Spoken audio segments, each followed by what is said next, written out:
Great Expectations by Charles Dickens, Chapter 19. Morning made a considerable difference in my general prospect of life, and brightened it so much that it scarcely seemed the same. What lay heaviest on my mind was, the consideration that 6 days intervened between me and the day of departure, for I could not divest myself of a misgiving that something might happen to London in the meanwhile, and that, when I got there, it would be either greatly deteriorated or clean gone. Joe and Biddy were very sympathetic and pleasant when I spoke of our approaching separation, but they only referred to it when I did. After breakfast, Joe brought out my indentures from the press in the best parlour, and we put them in the fire, and I felt that I was free. With all the novelty of my emancipation on me, I went to church with Joe, and thought perhaps the clergyman wouldn't have read that about the rich man in the kingdom of heaven if he had known all. After our early dinner, I strolled out alone, proposing to finish off the marshes at once, and to get them done with. As I passed the church, I felt, as I had felt during service in the morning, a sublime compassion for the poor creatures who were destined to go there, Sunday after Sunday, all their lives through, and to lie obscurely at last among the low green mounds. I promised myself that I would do something for them one of these days, and formed a plan in outline for bestowing a dinner of roast beef and plum pudding, a pint of ale, and a gallon of condescension upon everybody in the village. If I had often thought before, with something allied to shame, of my companionship with the fugitive whom I had once seen limping among those graves, what were my thoughts on this Sunday, when the place recalled the wretch, ragged and shivering, with his felon iron and badge? My comfort was, that it happened a long time ago, and that he had doubtless been transported a long way off, and that he was dead to me, and might be veritably dead into the bargain. No more low wet grounds, no more dikes and sluices, no more of these grazing cattle, though they seemed in their dull manner to wear a more respectful air now, and to face round, in order that they might stare as long as possible at the possessor of such great expectations. Farewell, monotonous acquaintances of my childhood. Henceforth I was for London and greatness, not for Smith's work in general, and for you. I made my exultant way to the old battery, and, lying down there to consider the question whether Miss Havisham intended me for Estella, fell asleep. When I awoke, I was much surprised to find Joe sitting beside me, smoking his pipe. He greeted me with a cheerful smile on my opening my eyes, and said, "As being the last time, Pip, I thought I'd foller." "And, Joe, I'm very glad you did so." "Thank you, Pip." "You may be sure, dear Joe," I went on, after we had shaken hands, "that I shall never forget you." "No, no, Pip," said Joe in a comfortable tone. "I'm sure of that. Ay, old chap, bless you, it were only necessary to get it well round in a man's mind to be certain on it. But it took a bit of time to get it well round, the change come so uncommon plump, didn't it?" Somehow I was not best pleased with Joe's being so mightily secure of me. I should have liked him to have betrayed emotion, or to have said, "It does you credit, Pip," or something of that sort. Therefore I made no remark on Joe's first head, merely saying as to his second, that the tidings had indeed come suddenly, but that I had always wanted to be a gentleman, and had often and often speculated on what I would do if I were one. "Have you, though?" said Joe. "Astonishing!" "It's a pity now, Joe," said I, "that you did not get on a little more when we had our lessons here, isn't it?" "Well, I don't know," returned Joe. "I'm so awful dull. I'm only master of my own trade. It were always a pity as I was so awful dull, but it's no more of a pity now than it was, this day twelvemonth, don't you see?" What I had meant was, that when I came into my property and was able to do something for Joe, it would have been much more agreeable if he had been better qualified for a rise in station. He was so perfectly innocent of my meaning, however, that I thought I would mention it to Biddy in preference. So when we had walked home and had had tea, I took Biddy into our little garden, by the side of the lane, and after throwing out in a general way for the elevation of her spirits that I should never forget her, said I had a favour to ask of her. "And it is, Biddy," said I, "that you will not omit any opportunity of helping Joe on a little." "How helping him on?" asked Biddy, with a steady sort of glance. "Well, Joe is a dear good fellow. In fact, I think he is the dearest fellow that ever lived, but he is rather backward in some things. For instance, Biddy, in his learning and his manners." Although I was looking at Biddy as I spoke, and although she opened her eyes very wide when I had spoken, she did not look at me. "Oh, his manners. Won't his manners do, then?" asked Biddy, plucking a black currant leaf. "My dear Biddy, they do very well here." "Oh, they do very well here," interrupted Biddy, looking closely at the leaf in her hand. "Hear me out. But if I were to remove Joe into a higher sphere, as I shall hope to remove him when I fully come into my property, they would hardly do him justice." "And don't you think he knows that?" asked Biddy. It was such a very provoking question, for it had never in the most distant manner occurred to me, that I said snappishly, "Biddy, what do you mean?" Biddy, having rubbed the leaf to pieces between her hands, and the smell of a black currant bush has ever since recalled to me that evening in the little garden by the side of the lane, said, "Have you never considered that he may be proud?" "Proud?" I repeated, with disdainful emphasis. "Oh, there are many kinds of pride," said Biddy, looking full at me and shaking her head. "Pride is not all of one kind." "Well, what are you stopping for?" said I. "Not all of one kind," resumed Biddy. "He may be too proud to let any one take him out of a place that he is competent to fill, and fills well and with respect. To tell you the truth, I think he is, though it sounds bold in me to say so, for you must know him far better than I do." "Now, Biddy," said I, "I'm very sorry to see this in you. I did not expect to see this in you. You are envious, Biddy, and grudging. You are dissatisfied on account of my rise in fortune, and you can't help showing it."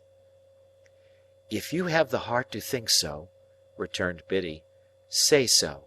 Say so over and over again, if you have the heart to think so." "If you have the heart to be so, you mean, Biddy," said I, in a virtuous and superior tone, "don't put it off upon me. I am very sorry to see it, and it's a bad side of human nature. I did intend to ask you to use any little opportunities you might have after I was gone, of improving dear Joe. But after this I ask you nothing. I am extremely sorry to see this in you, Biddy," I repeated. It's a bad side of human nature." "Whether you scold me or approve of me," returned poor Biddy, "you may equally depend upon my trying to do all that lies in my power, here, at all times. And whatever opinion you take away of me, shall make no difference in my remembrance of you. Yet a gentleman should not be unjust neither," said Biddy, turning away her head. I again warmly repeated that it was a bad side of human nature, in which sentiment, waiving its application, I have since seen reason to think I was right. And I walked down the little path away from Biddy, and Biddy went into the house, and I went out at the garden gate and took a dejected stroll until supper time, again feeling it very sorrowful and strange that this, the second night of my bright fortunes, should be as lonely and unsatisfactory as the first. But, morning once more brightened my view, and I extended my clemency to Biddy, and we dropped the subject.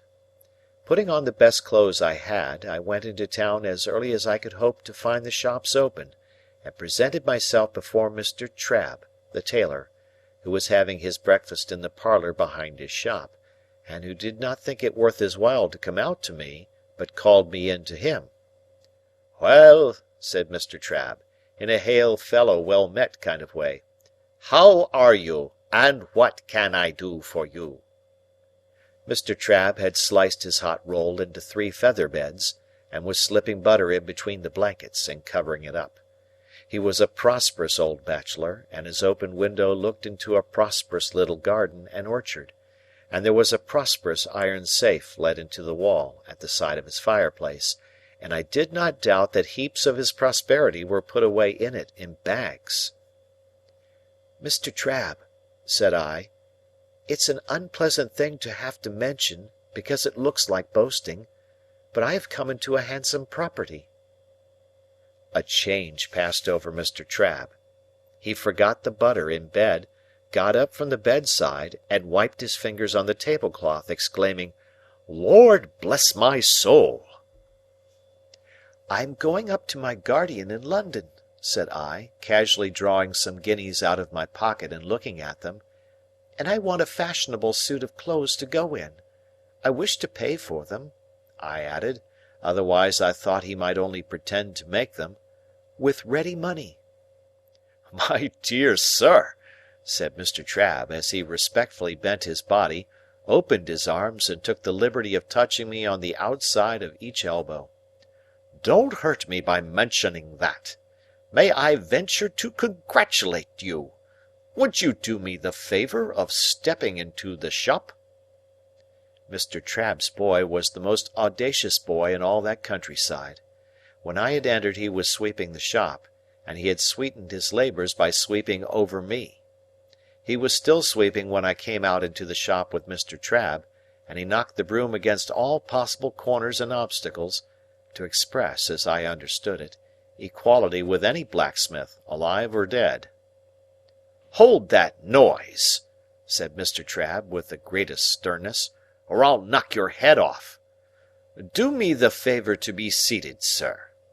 Now this," said Mr. Trabb, taking down a roll of cloth, and tidying it out in a flowing manner over the counter, preparatory to getting his hand under it to show the gloss, "is a very sweet article. I can recommend it for your purpose, sir, because it really is extra super. But you shall see some others. Give me number 4, you," to the boy, and with a dreadfully severe stare, foreseeing the danger of that miscreant's brushing me with it, or making some other sign of familiarity. Mr. Trabb never removed his stern eye from the boy until he had deposited number 4 on the counter, and was at a safe distance again. Then he commanded him to bring number 5 and number 8. "And let me have none of your tricks here," said Mr. Trabb, "or you shall repent it, you young scoundrel, the longest day you have to live." Mr. Trabb then bent over number 4, and in a sort of deferential confidence recommended it to me as a light article for summer wear, an article much in vogue among the nobility and gentry, an article that it would ever be an honour to him to reflect upon a distinguished fellow townsman's, if he might claim me for a fellow townsman, having worn. "Are you bringing numbers 5 and 8, you vagabond?" said Mr. Trabb to the boy after that, "or shall I kick you out of the shop and bring them myself?" I selected the materials for a suit, with the assistance of Mr. Trabb's judgment, and re-entered the parlour to be measured. For although Mr. Trabb had my measure already, and had previously been quite contented with it, he said apologetically that it "wouldn't do under existing circumstances, sir. Wouldn't do at all." So, Mr. Trabb measured and calculated me in the parlour, as if I were an estate and he the finest species of surveyor, and gave himself such a world of trouble that I felt that no suit of clothes could possibly remunerate him for his pains. When he had at last done and had appointed to send the articles to Mr. Pumblechook's on the Thursday evening, he said, with his hand upon the parlour lock, "I know, sir, that London gentlemen cannot be expected to patronize local work, as a rule. But if you would give me a turn now and then in the quality of a townsman, I should greatly esteem it. Good morning, sir. Much obliged. Door!" The last word was flung at the boy, who had not the least notion what it meant. But I saw him collapse as his master rubbed me out with his hands, and my first decided experience of the stupendous power of money was, that it had morally laid upon his back Trabb's boy. After this memorable event, I went to the hatter's, and the bootmaker's, and the hosier's, and felt rather like Mother Hubbard's dog whose outfit required the services of so many trades. I also went to the coach office, and took my place for 7 o'clock on Saturday morning. It was not necessary to explain everywhere that I had come into a handsome property, but whenever I said anything to that effect, it followed that the officiating tradesman ceased to have his attention diverted through the window by the High Street, and concentrated his mind upon me. When I had ordered everything I wanted, I directed my steps towards Pumblechook's, and, as I approached that gentleman's place of business, I saw him standing at his door. He was waiting for me with great impatience. He had been out early with a chaise cart, and had called at the forge and heard the news. He had prepared a collation for me in the Bardwell parlour, and he too ordered his shopman to "come out of the gangway," as my sacred person passed. "My dear friend," said Mr. Pumblechook, taking me by both hands, when he and I and the collation were alone, "I give you joy of your good fortune. Well deserved, well deserved." This was coming to the point, and I thought it a sensible way of expressing himself. "To think," said Mr. Pumblechook, after snorting admiration at me for some moments, "that I should have been the humble instrument of leading up to this, is a proud reward." I begged Mr. Pumblechook to remember that nothing was to be ever said or hinted on that point. "My dear young friend," said Mr. Pumblechook, "if you will allow me to call you so." I murmured, "Certainly." And Mr. Pumblechook took me by both hands again, and I communicated a movement to his waistcoat, which had an emotional appearance, though it was rather low down. "My dear young friend, rely upon my doing my little all in your absence, by keeping the fact before the mind of Joseph." "Joseph," said Mr. Pumblechook, in the way of a compassionate adjuration. "Joseph, Joseph." Thereupon he shook his head and tapped it, expressing his sense of deficiency in Joseph. "But, my dear young friend," said Mr. Pumblechook, "you must be hungry. You must be exhausted. Be seated. Here is a chicken had round from the boar. Here is a tongue had round from the boar. Here's one or two little things had round from the boar, that I hope you may not despise. But do I," said Mr. Pumblechook, getting up again the moment after he had sat down, "see afore me him as I ever sported with in his times of happy infancy? And may I— This "may I" meant might he shake hands? I consented, and he was fervent, and then sat down again. "Here is wine," said Mr. Pumblechook. "Let us drink. Thanks to Fortune, and may she ever pick out her favourites with equal judgment. And yet I cannot," said Mr. Pumblechook, getting up again, "see afore me one, and likewise drink to one, without again expressing, may I— I said he might, and he shook hands with me again, and emptied his glass and turned it upside down. I did the same, and if I had turned myself upside down before drinking, the wine could not have gone more direct to my head. Mr. Pumblechook helped me to the liver wing, and to the best slice of tongue, none of those out-of-the-way no-thoroughfares of pork now, and took, comparatively speaking, no care of himself at all. "Ah, poultry, poultry! You little thought," said Mr. Pumblechook, apostrophising the fowl in the dish, "when you was a young fledgling, what was in store for you. You little thought you was to be refreshment beneath his humble roof for one as— Call it a weakness if you will," said Mr. Pumblechook, getting up again. "But may I?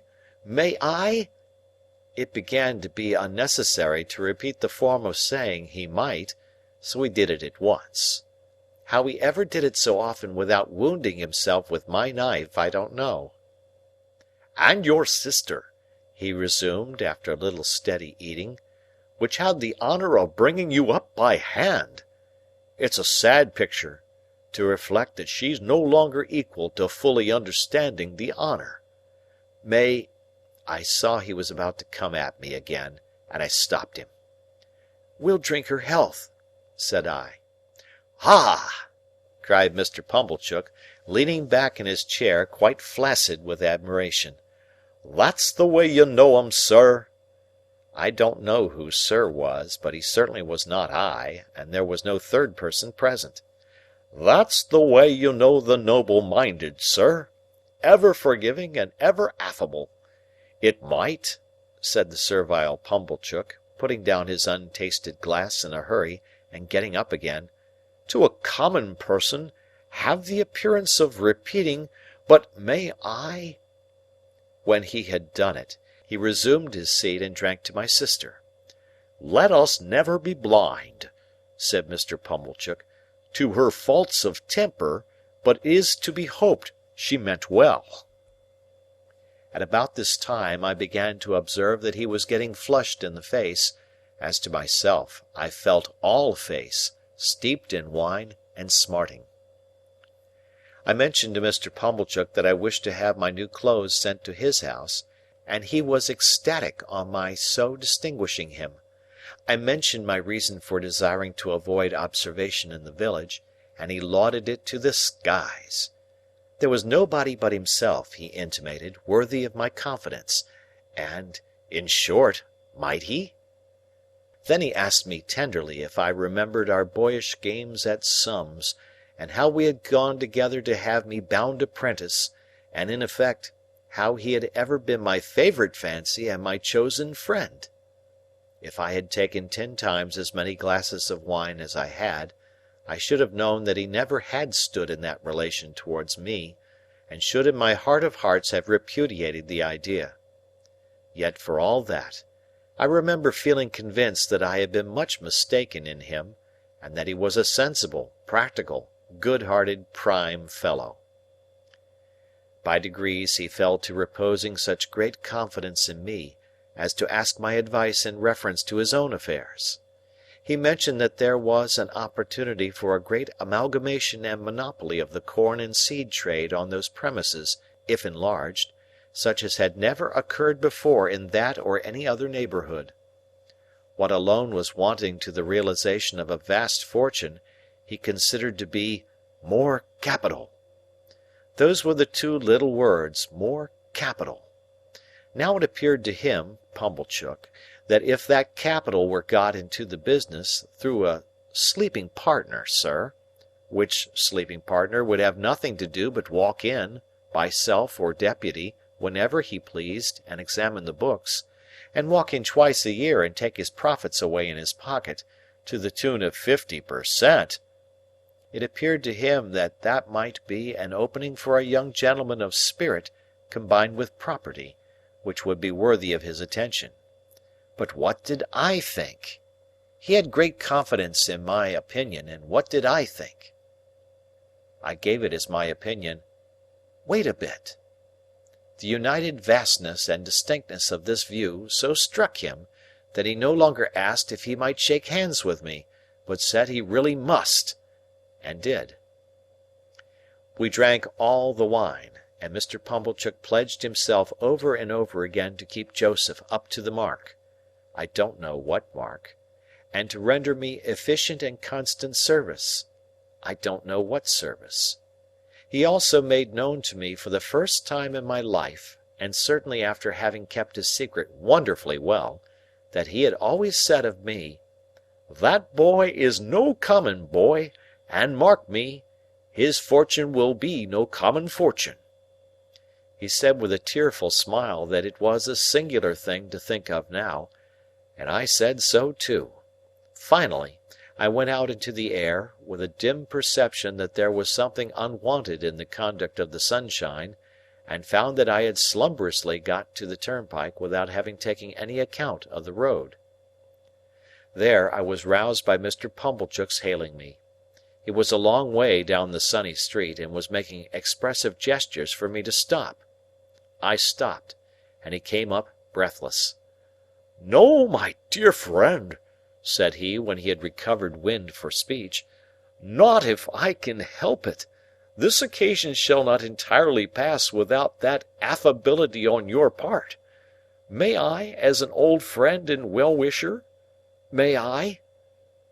We shook hands for the 100th time at least, and he ordered a young carter out of my way with the greatest indignation.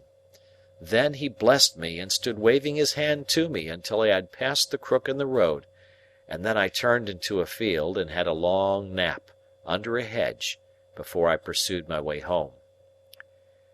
I had scant luggage to take with me to London, for little of the little I possessed was adapted to my new station, but I began packing that same afternoon, and wildly packed up things that I knew I should want next morning, in a fiction that there was not a moment to be lost. So, Tuesday, Wednesday, and Thursday passed, and on Friday morning I went to Mr. Pumblechook's, to put on my new clothes and pay my visit to Miss Havisham. Mr. Pumblechook's own room was given up to me to dress in, and was decorated with clean towels expressly for the event. My clothes were rather a disappointment, of course. Probably every new and eagerly expected garment ever put on since clothes came in, fell a trifle short of the wearer's expectation.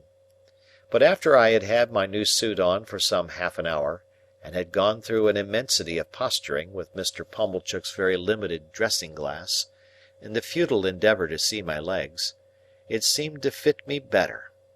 It being market morning at a neighbouring town some 10 miles off, Mr. Pumblechook was not at home. I had not told him exactly when I meant to leave, and was not likely to shake hands with him again before departing. This was all as it should be, and I went out in my new array, fearfully ashamed of having to pass the shopman, and suspicious after all that I was at a personal disadvantage, something like Joe's in his Sunday suit. I went circuitously to Miss Havisham's by all the back ways, and rang at the bell constrainedly, on account of the stiff long fingers of my gloves. Sarah Pocket came to the gate, and positively reeled back when she saw me so changed. Her walnut-shell countenance likewise turned from brown to green and yellow. "You!" said she. "You! Good gracious! What do you want?" "I am going to London, Miss Pocket," said I, "and want to say good-bye to Miss Havisham." I was not expected, for she left me locked in the yard, while she went to ask if I were to be admitted. After a very short delay, she returned and took me up, staring at me all the way. Miss Havisham was taking exercise in the room with the long spread table, leaning on her crutch-stick. The room was lighted as of yore, and at the sound of our entrance, she stopped and turned. She was then just abreast of the rotted bride-cake. "Don't go, Sarah," she said. "Well, Pip?" "I start for London, Miss Havisham, to-morrow." I was exceedingly careful what I said. "And I thought you would kindly not mind my taking leave of you." "This is a gay figure, Pip," said she, making her crutch-stick play round me, as if she, the fairy godmother who had changed me, were bestowing the finishing gift. "I have come into such good fortune since I saw you last, Miss Havisham," I murmured, "and I am so grateful for it, Miss Havisham." "Ay, ay," said she, looking at the discomfited and envious Sarah with delight. "I have seen Mr. Jaggers. I have heard about it, Pip. So you go to-morrow?" "Yes, Miss Havisham." "And you are adopted by a rich person?" "Yes, Miss Havisham." "Not named?" "No, Miss Havisham." And Mr. Jaggers is made your guardian?" "Yes, Miss Havisham." She quite gloated on these questions and answers, so keen was her enjoyment of Sarah Pocket's jealous dismay. "Well," she went on, "you have a promising career before you. Be good, deserve it, and abide by Mr. Jaggers' instructions." She looked at me, and looked at Sarah, and Sarah's countenance wrung out of her watchful face a cruel smile. "Good-bye, Pip. You will always keep the name of Pip, you know." "Yes, Miss Havisham." "Good-bye, Pip." She stretched out her hand, and I went down on my knee and put it to my lips. I had not considered how I should take leave of her. It came naturally to me at the moment to do this. She looked at Sarah Pocket with triumph in her weird eyes, and so I left my fairy godmother, with both her hands on her crutch-stick, standing in the midst of the dimly lighted room beside the rotten bride-cake that was hidden in cobwebs. Sarah Pocket conducted me down, as if I were a ghost who must be seen out. She could not get over my appearance, and was in the last degree confounded. I said, "Good-bye, Miss Pocket," but she merely stared, and did not seem collected enough to know that I had spoken. Clear of the house, I made the best of my way back to Pumblechook's, took off my new clothes, made them into a bundle, and went back home in my older dress, carrying it, to speak the truth, much more at my ease too, though I had the bundle to carry. And now, those 6 days which were to have run out so slowly, had run out fast and were gone, and tomorrow looked me in the face more steadily than I could look at it. As the 6 evenings had dwindled away to 5, to 4, to 3, to 2, I had become more and more appreciative of the society of Joe and Biddy. On this last evening, I dressed myself out in my new clothes for their delight, and sat in my splendour until bedtime. We had a hot supper on the occasion, graced by the inevitable roast fowl, and we had some flip to finish with. We were all very low, and none the higher for pretending to be in spirits. I was to leave our village at 5 in the morning, carrying my little hand portmanteau, and I had told Joe that I wished to walk away all alone. I am afraid, sore afraid, that this purpose originated in my sense of the contrast there would be between me and Joe, if we went to the coach together. I had pretended with myself that there was nothing of this taint in the arrangement, but when I went up to my little room on this last night, I felt compelled to admit that it might be so, and had an impulse upon me to go down again and entreat Joe to walk with me in the morning. I did not. All night there were coaches in my broken sleep, going to wrong places instead of to London, and having in the traces now dogs, now cats, now pigs, now men, never horses. Fantastic failures of journeys occupied me until the day dawned and the birds were singing. Then I got up and partly dressed, and sat at the window to take a last look out, and in taking it, fell asleep. Biddy was astir so early to get my breakfast that, although I did not sleep at the window an hour, I smelt the smoke of the kitchen fire when I started up, with a terrible idea that it must be late in the afternoon. But long after that, and long after I had heard the clinking of the teacups and was quite ready, I wanted the resolution to go downstairs. After all, I remained up there, repeatedly unlocking and unstrapping my small portmanteau, and locking and strapping it up again, until Biddy called to me that I was late. It was a hurried breakfast with no taste in it. I got up from the meal, saying with a sort of briskness, as if it had only just occurred to me, "Well, I suppose I must be off." And then I kissed my sister, who was laughing and nodding and shaking in her usual chair, and kissed Biddy, and threw my arms around Joe's neck. Then I took up my little portmanteau and walked out. The last I saw of them was, when I presently heard a scuffle behind me, and looking back, saw Joe throwing an old shoe after me, and Biddy throwing another old shoe. I stopped, to wave my hat, and dear old Joe waved his strong right arm above his head, crying huskily, "Hurrah!" and Biddy put her apron to her face. I walked away at a good pace, thinking it was easier to go than I had supposed it would be, and reflecting that it would never have done to have had an old shoe thrown after the coach, in sight of all the High Street. I whistled and made nothing of going. But the village was very peaceful and quiet, and the light mists were solemnly rising, as if to show me the world, and I had been so innocent and little there, and all beyond was so unknown and great, that in a moment with a strong heave and sob I broke into tears.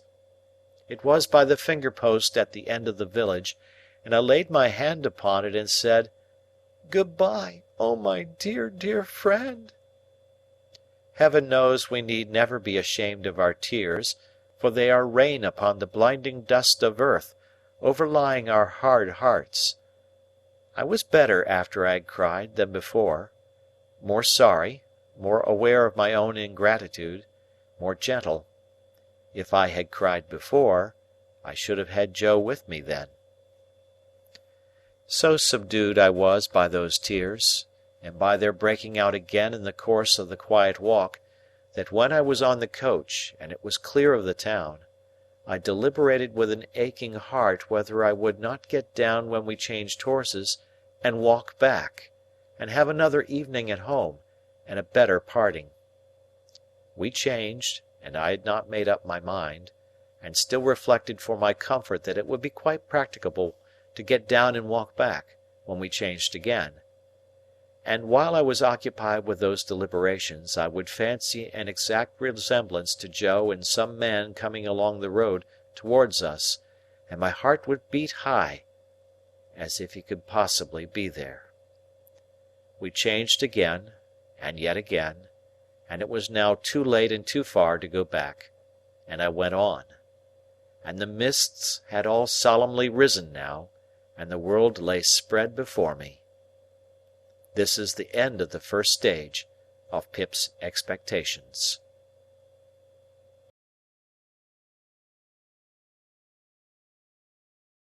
Chapter 20. The journey from our town to the metropolis was a journey of about 5 hours. It was a little past midday when the 4-horse stage-coach by which I was a passenger got into the ravel of traffic frayed out about the Cross Keys, Wood Street, Cheapside, London. We Britons had at that time particularly settled that it was treasonable to doubt our having and our being the best of everything. Otherwise, while I was scared by the immensity of London, I think I might have had some faint doubts whether it were not ugly, crooked, narrow, and dirty. Mr. Jaggers had duly sent me his address. It was Little Britain, and he had written after it on his card, just out of Smithfield and close by the coach-office. Nevertheless, a hackney coachman, who seemed to have as many capes to his greasy greatcoat as he was years old, packed me up in his coach and hemmed me in with a folding and jingling barrier of steps, as if he were going to take me 50 miles.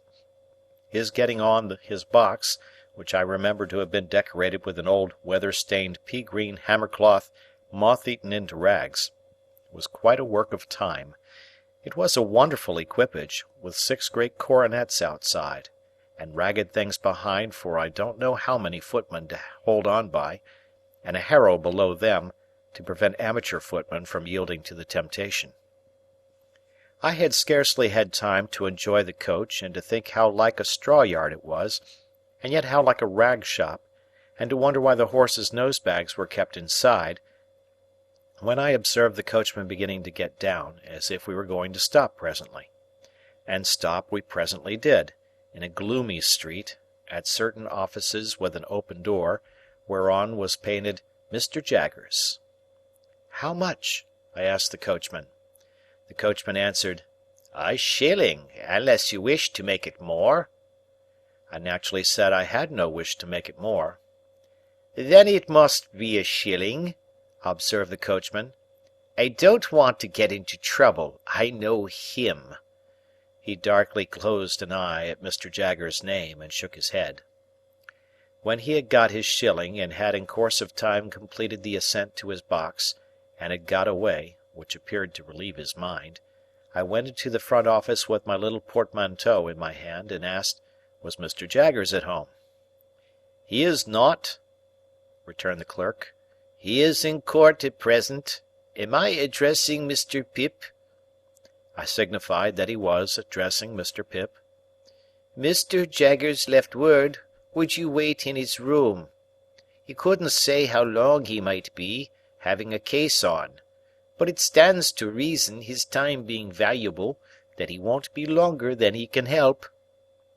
With those words the clerk opened a door, and ushered me into an inner chamber at the back. Here we found a gentleman with one eye, in a velveteen suit and knee breeches, who wiped his nose with his sleeve on being interrupted in the perusal of the newspaper. "Go and wait outside, Mike," said the clerk. I began to say that I hoped I was not interrupting, when the clerk shoved this gentleman out with as little ceremony as I ever saw used, and tossing his fur cap out after him, left me alone. Mr. Jaggers' room was lighted by a skylight only, and was a most dismal place. The skylight, eccentrically pitched like a broken head, and the distorted adjoining houses looking as if they had twisted themselves to peep down at me through it. There were not so many papers about, as I should have expected to see, and there were some odd objects about that I should not have expected to see, such as an old rusty pistol, a sword in a scabbard, several strange-looking boxes and packages, and two dreadful casts on a shelf of faces peculiarly swollen and twitchy about the nose. Mr. Jaggers's own high-backed chair was of a deadly black horsehair, with rows of brass nails round it like a coffin, and I fancied I could see how he leaned back in it and bit his forefinger at his clients. The room was but small, and the clients seemed to have had a habit of backing up against the wall, especially opposite to Mr. Jaggers's chair, being greasy with shoulders.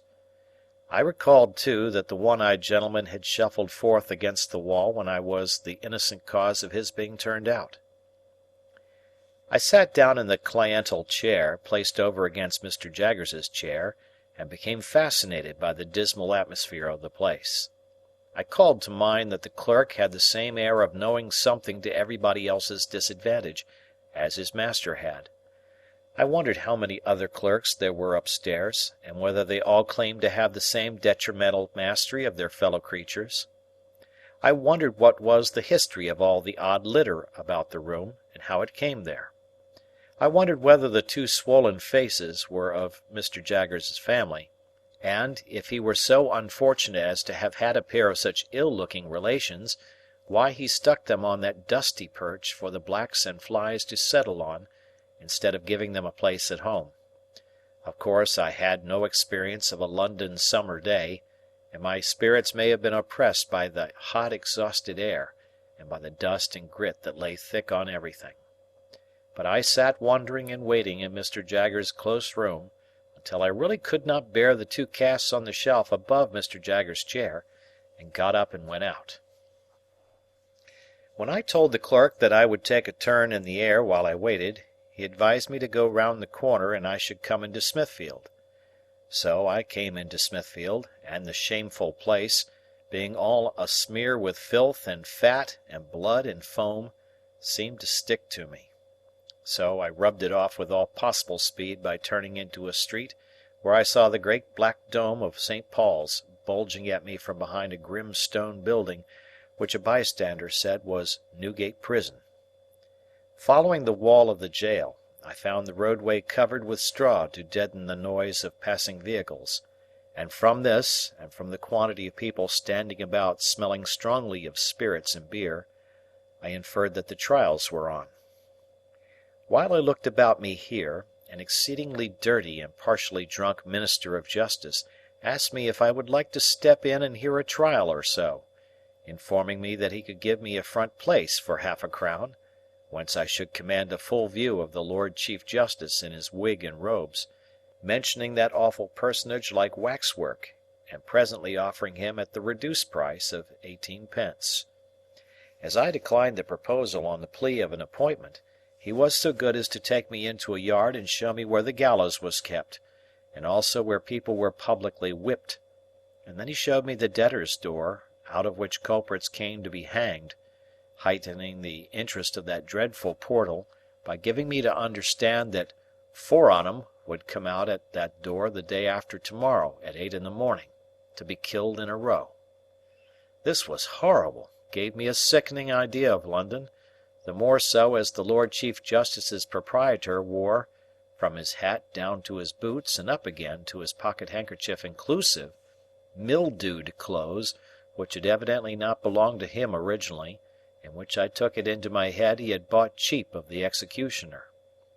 Under these circumstances, I thought myself well rid of him for a shilling. I dropped into the office to ask if Mr. Jaggers had come in yet, and I found he had not, and I strolled out again. This time I made the tour of Little Britain and turned into Bartholomew Close, and now I became aware that other people were waiting about for Mr. Jaggers as well as I. There were 2 men of secret appearance lounging in Bartholomew Close, and thoughtfully fitting their feet into the cracks of the pavement as they talked together, one of whom said to the other when they first passed me that Jaggers would do it if it was to be done. There was a knot of 3 men and 2 women standing at a corner, and one of the women was crying on her dirty shawl, and the other comforted her by saying, as she pulled her own shawl over her shoulders, "Jaggers is for him, 'Melia, and what more could you have?"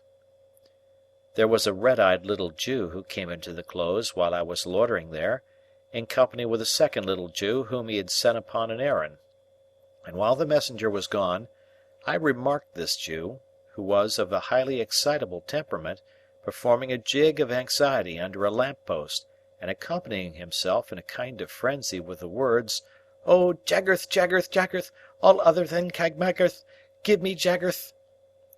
These testimonies to the popularity of my guardian made a deep impression on me, and I admired and wondered more than ever. At length, as I was looking out at the iron gate of Bartholomew Close into Little Britain, I saw Mr. Jaggers coming across the road towards me. All the others who were waiting saw him at the same time, and there was quite a rush at him. Mr. Jaggers, putting a hand on my shoulder and walking me on at his side, without saying anything to me, addressed himself to his followers. First, he took the 2 secret men. "Now I have nothing to say to you," said Mr. Jaggers, throwing his finger at them. "I want to know no more than I know.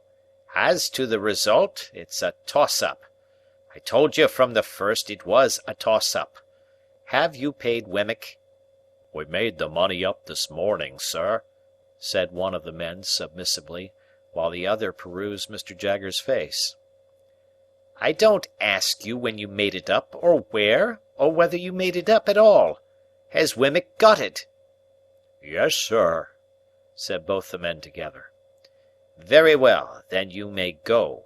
No, I won't have it," said Mr. Jaggers, waving his hand at them to put them behind him. "If you say a word to me, I'll throw up the case." "We thought, Mr. Jaggers," one of the men began, pulling off his hat. "That's what I told you not to do," said Mr. Jaggers. "You thought. I think for you, that's enough for you. If I want you, I know where to find you. I don't want you to find me. Now I won't have it. I won't hear a word." The 2 men looked at one another as Mr. Jaggers waved them behind again, and humbly fell back and were heard no more.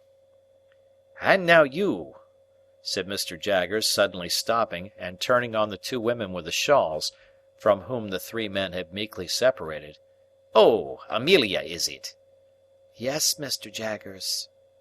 "And do you remember," retorted Mr. Jaggers, "that but for me you wouldn't be here and couldn't be here?" "Oh, yes, sir," exclaimed both women together. "Lord bless you, sir, well we knows that." "Then why," said Mr. Jaggers, "do you come here?" "My bill, sir," the crying woman pleaded. "Now I tell you what," said Mr. Jaggers, "once for all, if you don't know that your bill's in good hands, I know it, and if you come here bothering about your bill, I'll make an example of both your bill and you, and let him slip through my fingers." Have you paid Wemmick?" "Oh, yes, sir, every farthing." "Very well. Then you have done all you have got to do. Say another word, one single word, and Wemmick shall give you your money back." This terrible threat caused the two women to fall off immediately. No one remained now but the excitable Jew, who had already raised the skirts of Mr. Jaggers's coat to his lips several times. "I don't know this man," said Mr. Jaggers, in the same devastating strain. "What does this fellow want?" "My dear Mr. Jaggers, own brother to Abraham Latharus." "Who's he?" said Mr. Jaggers. "Let go of my coat." The suitor, kissing the hem of the garment again before relinquishing it, replied, "Abraham Latharus, on suspicion of plate." "You're too late," said Mr. Jaggers. "I am over the way." "Holy Father, Mr. Jaggers," cried my excitable acquaintance, turning white. "don't say you're again Abraham Latharus." "I am," said Mr. Jaggers, "and there's an end of it. Get out of the way." "Mr. Jaggers, half a moment. My own cousin's gone to Mr. Wemmick at this present minute, to offer him any terms. Mr. Jaggers, half a quarter of a moment. If you'd have the condescension to be bought off from the other side, at any superior price, money no object. Mr. Jaggers, Mr. My guardian threw his supplicant off with supreme indifference, and left him dancing on the pavement, as if it were red hot. Without further interruption, we reached the front office, where we found the clerk and the man in velveteen with the fur cap. "Here's Mike," said the clerk, getting down from his stool and approaching Mr. Jaggers confidentially. "Oh," said Mr. Jaggers, turning to the man, who was pulling a lock of hair in the middle of his forehead, like the bull in Cock Robin pulling at the bell rope, "your man comes on this afternoon. Well?"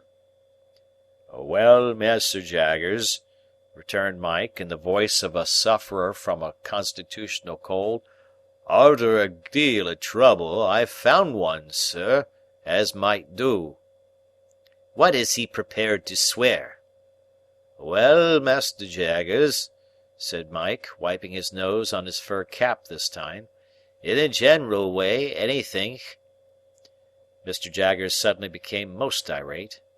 "Now I warned you before," said he, throwing his forefinger at the terrified client, "that if you ever presumed to talk in that way here, I'd make an example of you.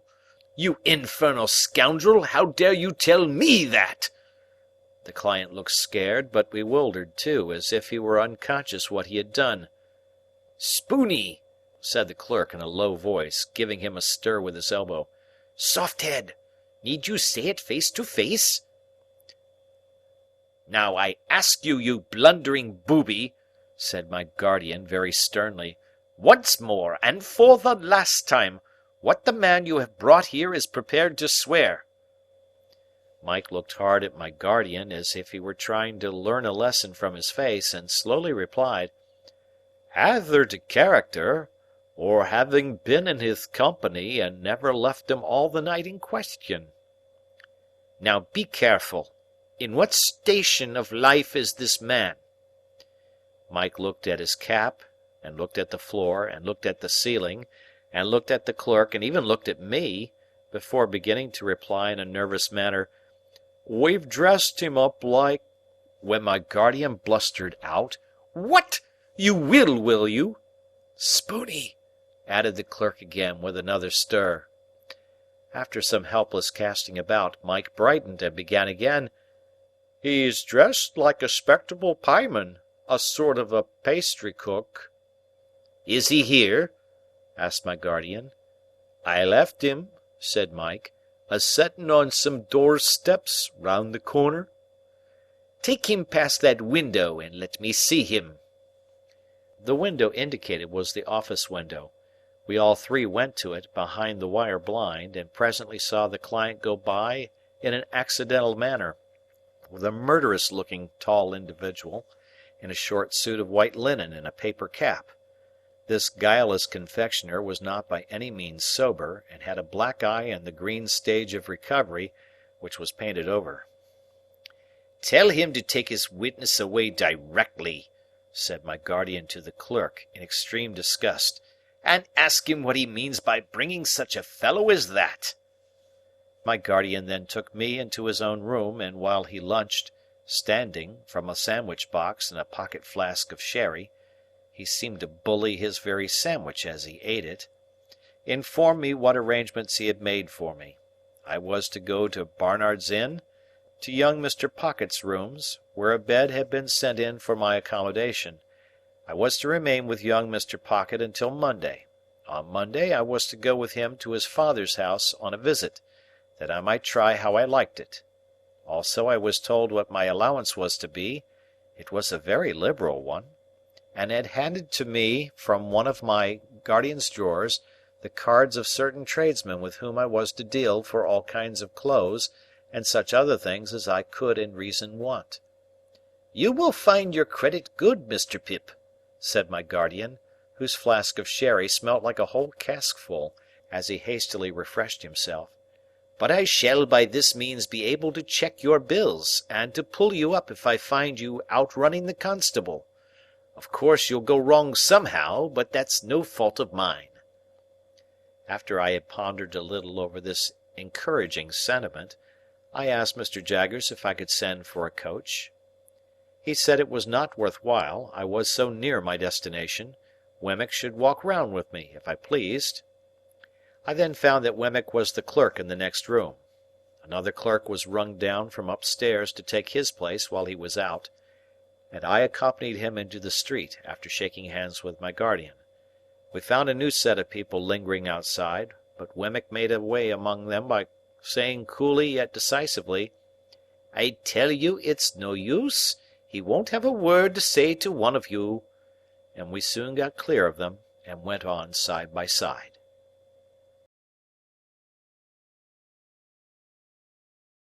Chapter 21.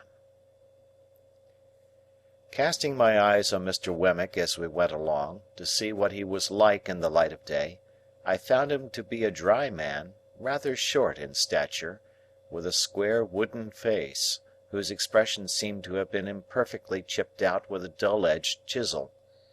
There were some marks in it that might have been dimples, if the material had been softer and the instrument finer, but which, as it was, were only dints.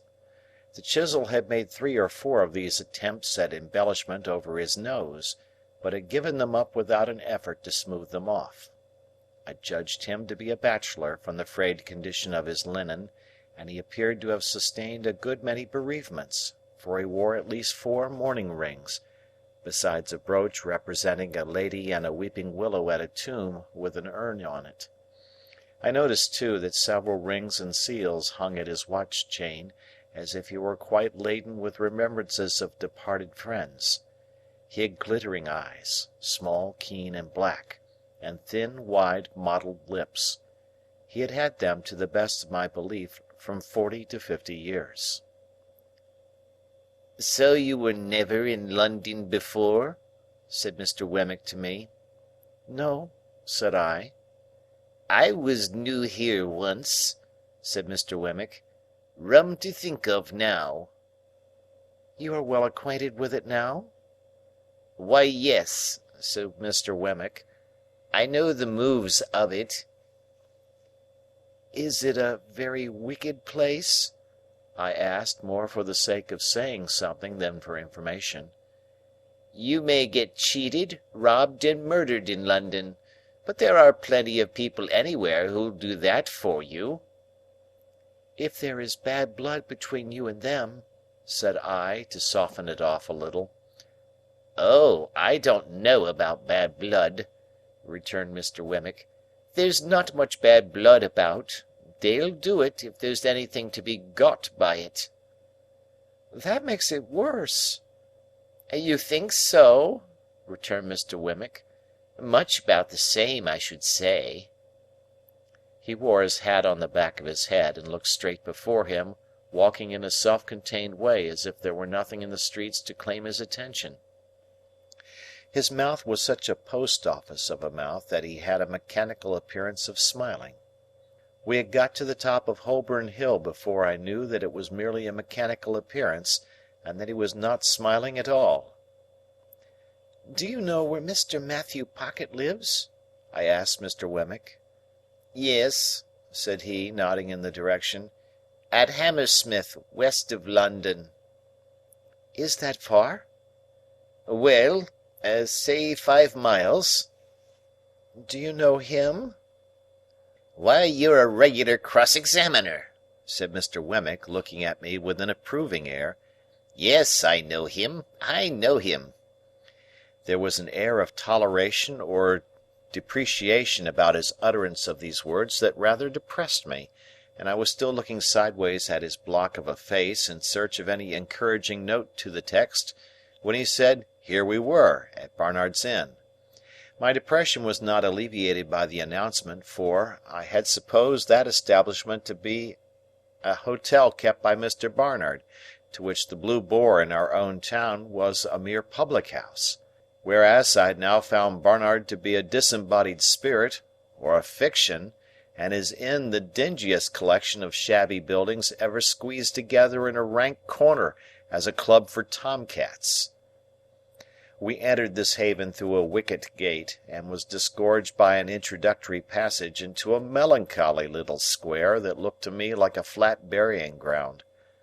I thought it had the most dismal trees in it, and the most dismal sparrows, and the most dismal cats, and the most dismal houses, in number 6 or so, that I had ever seen. I thought the windows of the sets of chambers into which those houses were divided were in every stage of dilapidated blind and curtain, crippled flower-pot, cracked glass, dusty decay, and miserable makeshift, while "To Let, To Let, To Let" glared at me from empty rooms, as if no new wretches ever came there, and the vengeance of the soul of Barnard were being slowly appeased by the gradual suicide of the present occupants, and their unholy interment under the gravel. A frowsy morning of soot and smoke attired this forlorn creation of Barnard, and it had strewn ashes on its head, and was undergoing penance and humiliation as a mere dust-hole. Thus far my sense of sight, while dry rot and wet rot and all the silent rots that rot in neglected roof and cellar, rot of rat and mouse and bug, and coaching stables near at hand besides, addressed themselves faintly to my sense of smell, and bemoaned, "Try Barnard's mixture." So imperfect was this realization of the first of my great expectations, that I looked in dismay at Mr. Wemmick. "Ah," said he, mistaking me, "the retirement reminds you of the country. So it does me." He led me into a corner and conducted me up a flight of stairs, which appeared to me to be slowly collapsing into sawdust, so that one of those days the upper lodgers would look out of their doors and find themselves without the means of coming down, to a set of chambers on the top floor. Mr. Pocket, Junior, was painted on the door, and there was a label on the letter-box, "Return shortly." "He hardly thought you'd come so soon," Mr. Wemmick explained. "You don't want me any more?" "No, thank you," said I. "As I keep the cash," Mr. Wemmick observed, "we shall most likely meet pretty often. Good day." "Good day." I put out my hand, and Mr. Wemmick at first looked at it as if he thought I wanted something. Then he looked at me and said, correcting himself, "To be sure. Yes, you're in the habit of shaking hands." I was rather confused, thinking it must be out of the London fashion, but said yes. "I have so got out of it," said Mr. Wemmick, "except at last. Very glad, I'm sure, to make your acquaintance. Good day." When we had shaken hands and he was gone, I opened the staircase window and had nearly beheaded myself, for the lines had rotted away and it came down like the guillotine. Happily it was so quick that I had not put my head out. After this escape, I was content to take a foggy view of the inn through the windows encrusting dirt, and to stand dolefully looking out, saying to myself that London was decidedly overrated. Mr. Pocket, Junior's, idea of shortly was not mine, for I had nearly maddened myself with looking out for half an hour, and had written my name with my finger several times in the dirt of every pane in the window, before I heard footsteps on the stairs. Gradually there arose before me the hat, head, neckcloth, waistcoat, trousers, boots, of a member of society of about my own standing. He had a paper bag under each arm and a pottle of strawberries in one hand, and was out of breath. "Mr. Pip?" said he. Mr. Pocket? Said I. "Dear me!" he exclaimed. "I am extremely sorry, but I knew there was a coach from your part of the country at midday, and I thought you would come by that one.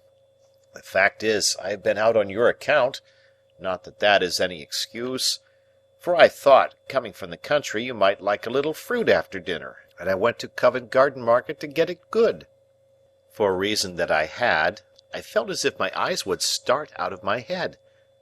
I acknowledged his attention incoherently, and began to think this was a dream.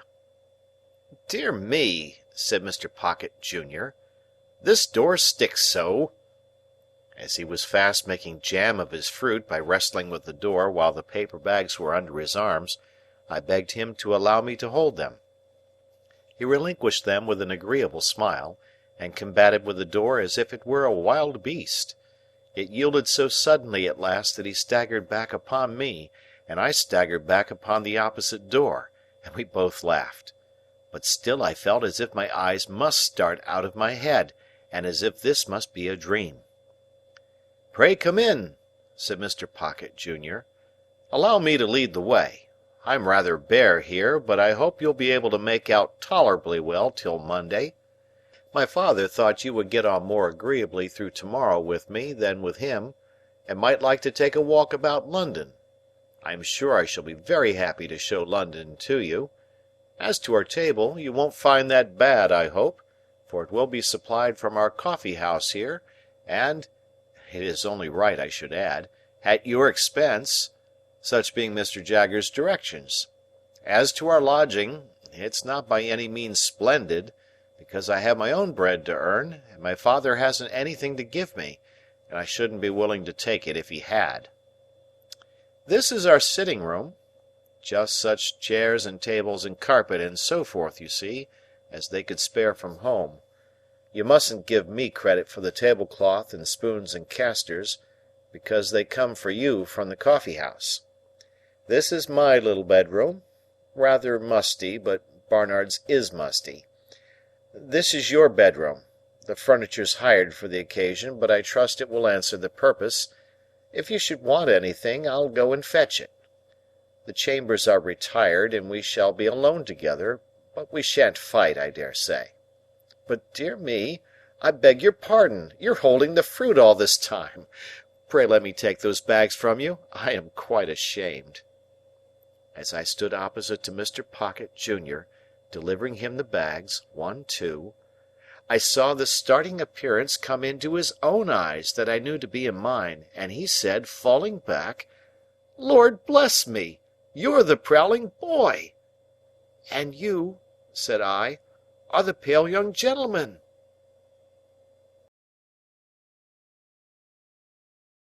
Chapter 22. The pale young gentleman and I stood contemplating one another in Barnard's Inn until we both burst out laughing. "The idea of its being you!" said he. "The idea of its being you!" said I. And then we contemplated one another afresh and laughed again.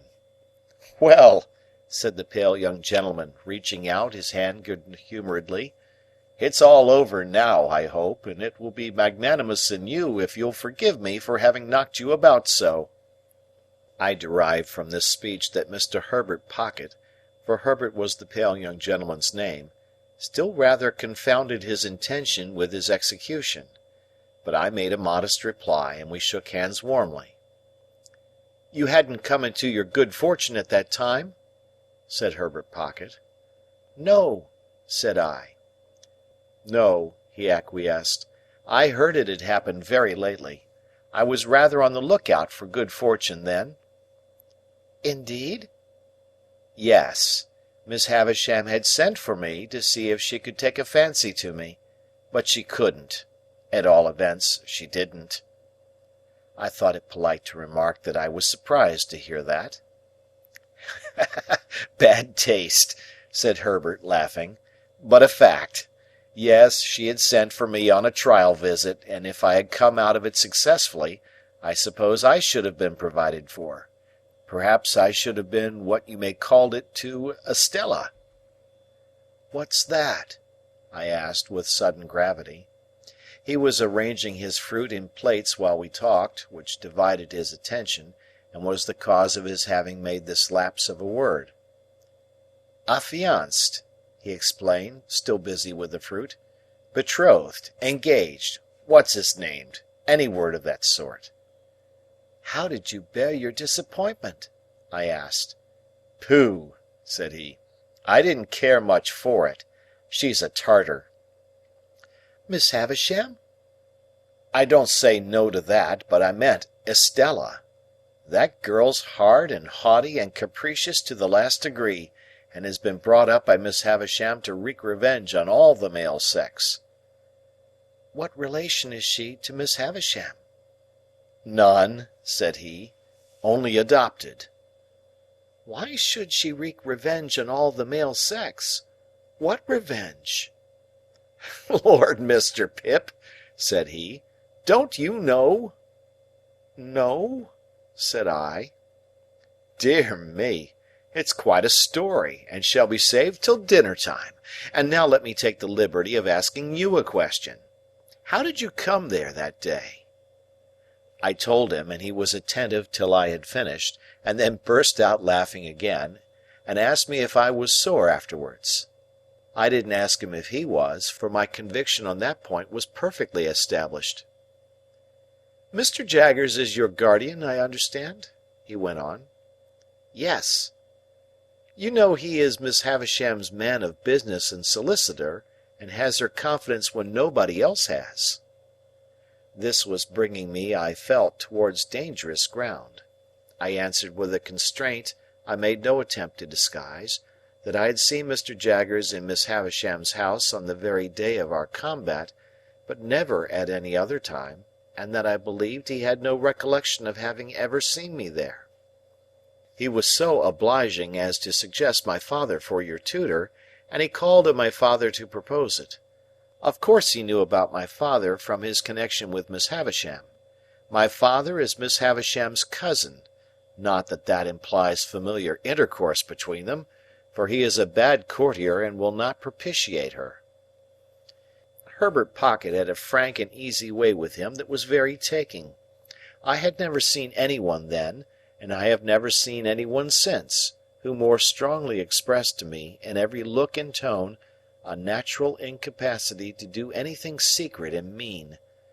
There was something wonderfully hopeful about his general air, and something that at the same time whispered to me he would never be very successful or rich. I don't know how this was. I became imbued with the notion on that first occasion before we sat down to dinner, but I cannot define by what means.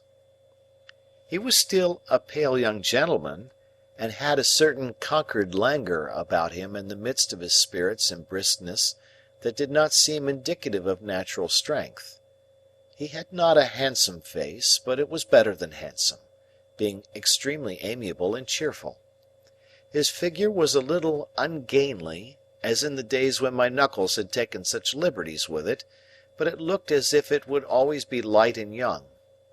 Whether Mr. Trabb's local work would have sat more gracefully on him than on me, may be a question, but I am conscious that he carried off his rather old clothes much better than I carried off my new suit.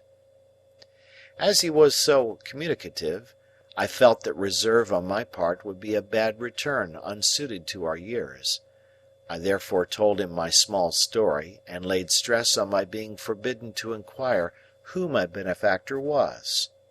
I further mentioned that as I had been brought up a blacksmith in a country place, and knew very little of the ways of politeness, I would take it as a great kindness in him if he would give me a hint whenever he saw me at a loss or going wrong. "With pleasure," said he, "though I venture to prophesy that you'll want very few hints. I dare say we shall be often together, and I should like to banish any needless restraint between us. Will you do me the favour to begin at once to call me by my Christian name, Herbert?" I thanked him, and said I would. I informed him in exchange that my Christian name was Philip.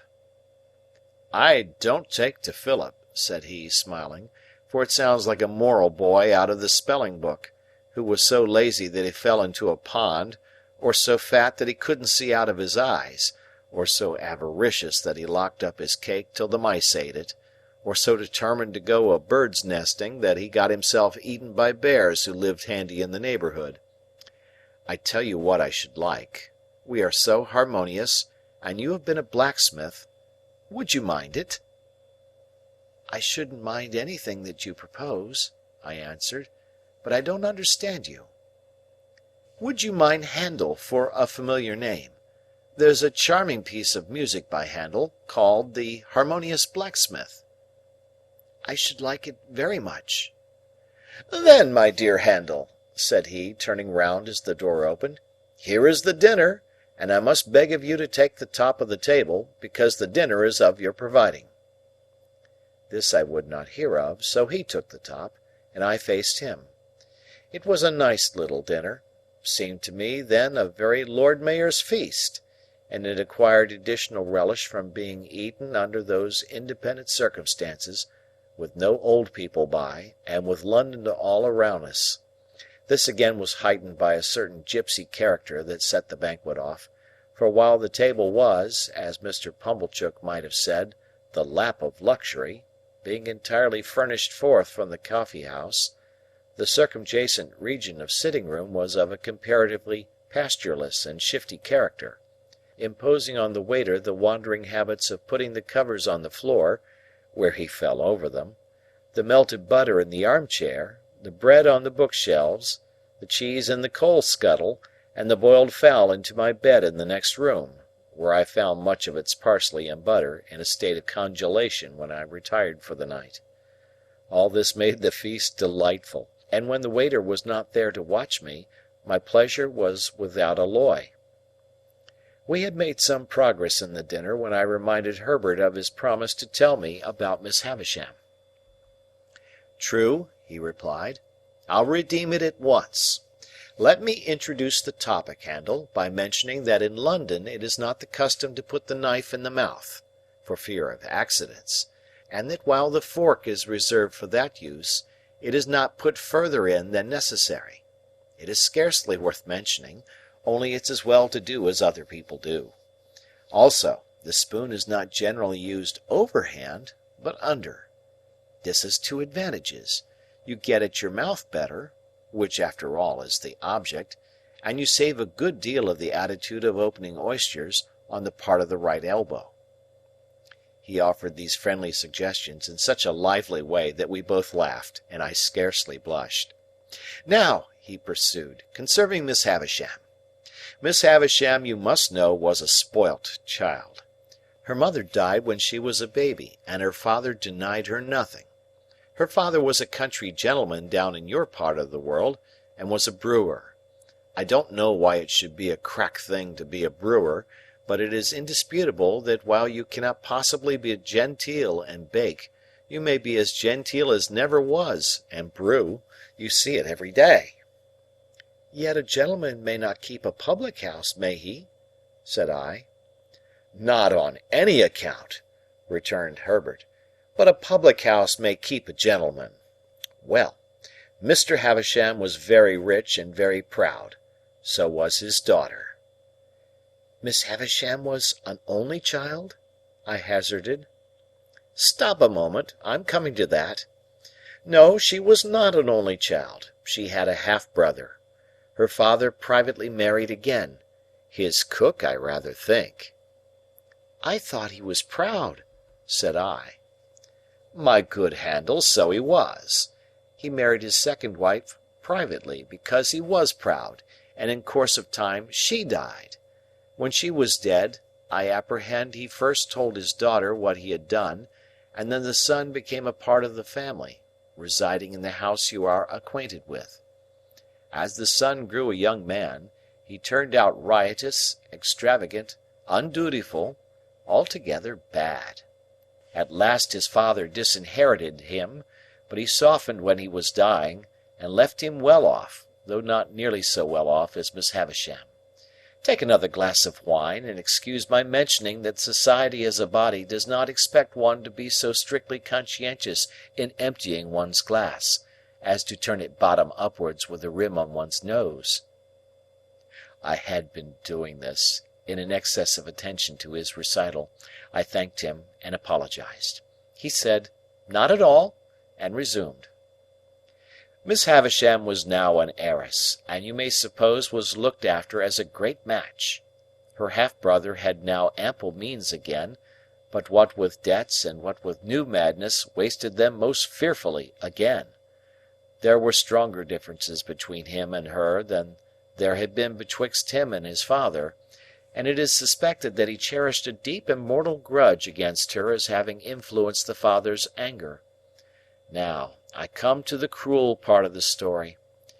Merely breaking off, my dear Handel, to remark that a dinner napkin will not go into a tumbler. Why I was trying to pack mine into my tumbler, I am wholly unable to say. I only know that I found myself, with a perseverance worthy of a much better cause, making the most strenuous exertions to compress it within those limits. Again I thanked him and apologized, and again he said in the cheerfullest manner, "Not at all, I am sure," and resumed. There appeared upon the scene, say at the races, or the public balls, or anywhere else you like, a certain man, who made love to Miss Havisham. I never saw him, for this happened 25 years ago, before you and I were, Handel, but I have heard my father mention that he was a showy man, and the kind of man for the purpose. But that he was not to be, without ignorance or prejudice, mistaken for a gentleman, my father most strongly asseverates, because it is a principle of his that no man who was not a true gentleman at heart ever was, since the world began, a true gentleman in manner. He says, no varnish can hide the grain of the wood, and that the more varnish you put on, the more the grain will express itself. Well, this man pursued Miss Havisham closely, and professed to be devoted to her. I believe she had not much shown susceptibility up to that time, but all the susceptibility she possessed certainly came out then, had she passionately loved him. There is no doubt that she perfectly idolized him. He practiced on her affection in that systematic way that he got great sums of money from her, and he induced her to buy her brother out of a share in the brewery, which had been weakly left him by his father, at an immense price, on the plea that when he was her husband he must hold and manage it all. Your guardian was not at that time in Miss Havisham's counsels, and she was too haughty and too much in love to be advised by any one. Her relations were poor and scheming, with the exception of my father. He was poor enough, but not time-serving or jealous. The only independent one among them, he warned her that she was doing too much for this man, and was placing herself too unreservedly in his power. She took the first opportunity of angrily ordering my father out of the house, in his presence, and my father has never seen her since. I thought of her having said, "Matthew will come and see me at last when I am laid dead upon that table," and I asked Herbert whether his father was so inveterate against her. "It's not that," said he, "but she charged him, in the presence of her intended husband, with being disappointed in the hope of fawning upon her for his own advancement, and, if he were to go to her now, it would look true, even to him, and even to her. To return to the man, and make an end of him. The marriage day was fixed, the wedding dresses were bought, the wedding tour was planned out, the wedding guests were invited. The day came, but not the bridegroom. He wrote her a letter. "Which she received," I struck in, "when she was dressing for her marriage? At 20 minutes to 9?" "At the hour and minute," said Herbert, nodding, "at which she afterwards stopped all the clocks. What was in it, further than that it most heartlessly broke the marriage off, I can't tell you, because I don't know. When she recovered from a bad illness that she had, she laid the whole place waste, as you have seen it, and she has never since looked upon the light of day." "Is that all the story?" I asked, after considering it. "All I know of it, and indeed I only know so much, through piecing it out for myself, for my father always avoids it, and, even when Miss Havisham invited me to go there, told me no more of it than was absolutely requisite I should understand. But I have forgotten one thing. It has been supposed that the man to whom she gave her misplaced confidence acted throughout in concert with her half-brother, that it was a conspiracy between them, and that they shared the profits." "I wonder he didn't marry her and get all the property," said I. "He may have been married already, and her cruel mortification may have been a part of her half-brother's scheme," said Herbert. "Mind, I don't know that." "What became of the two men?" I asked, after again considering the subject. "They fell into deeper shame and degradation, if there can be deeper, and ruin." "Are they alive now?" "I don't know." "You said just now that Estella was not related to Miss Havisham, but adopted. When adopted?" Herbert shrugged his shoulders. "There has always been an Estella since I have heard of a Miss Havisham. I know no more. And now, Handel," said he, finally throwing off the story, as it were, "there is a perfectly open understanding between us. All that I know about Miss Havisham, you know." "And all that I know," I retorted, "you know." "I fully believe it. So there can be no competition or perplexity between you and me. And as to the condition in which you hold your advancement in life, namely, that you are not to inquire or discuss to whom you owe it, you may be very sure that it will never be encroached upon, or even approached, by me, or by any one belonging to me." In truth, he said this with so much delicacy, that I felt the subject done with, even though I should be under his father's roof for years and years to come.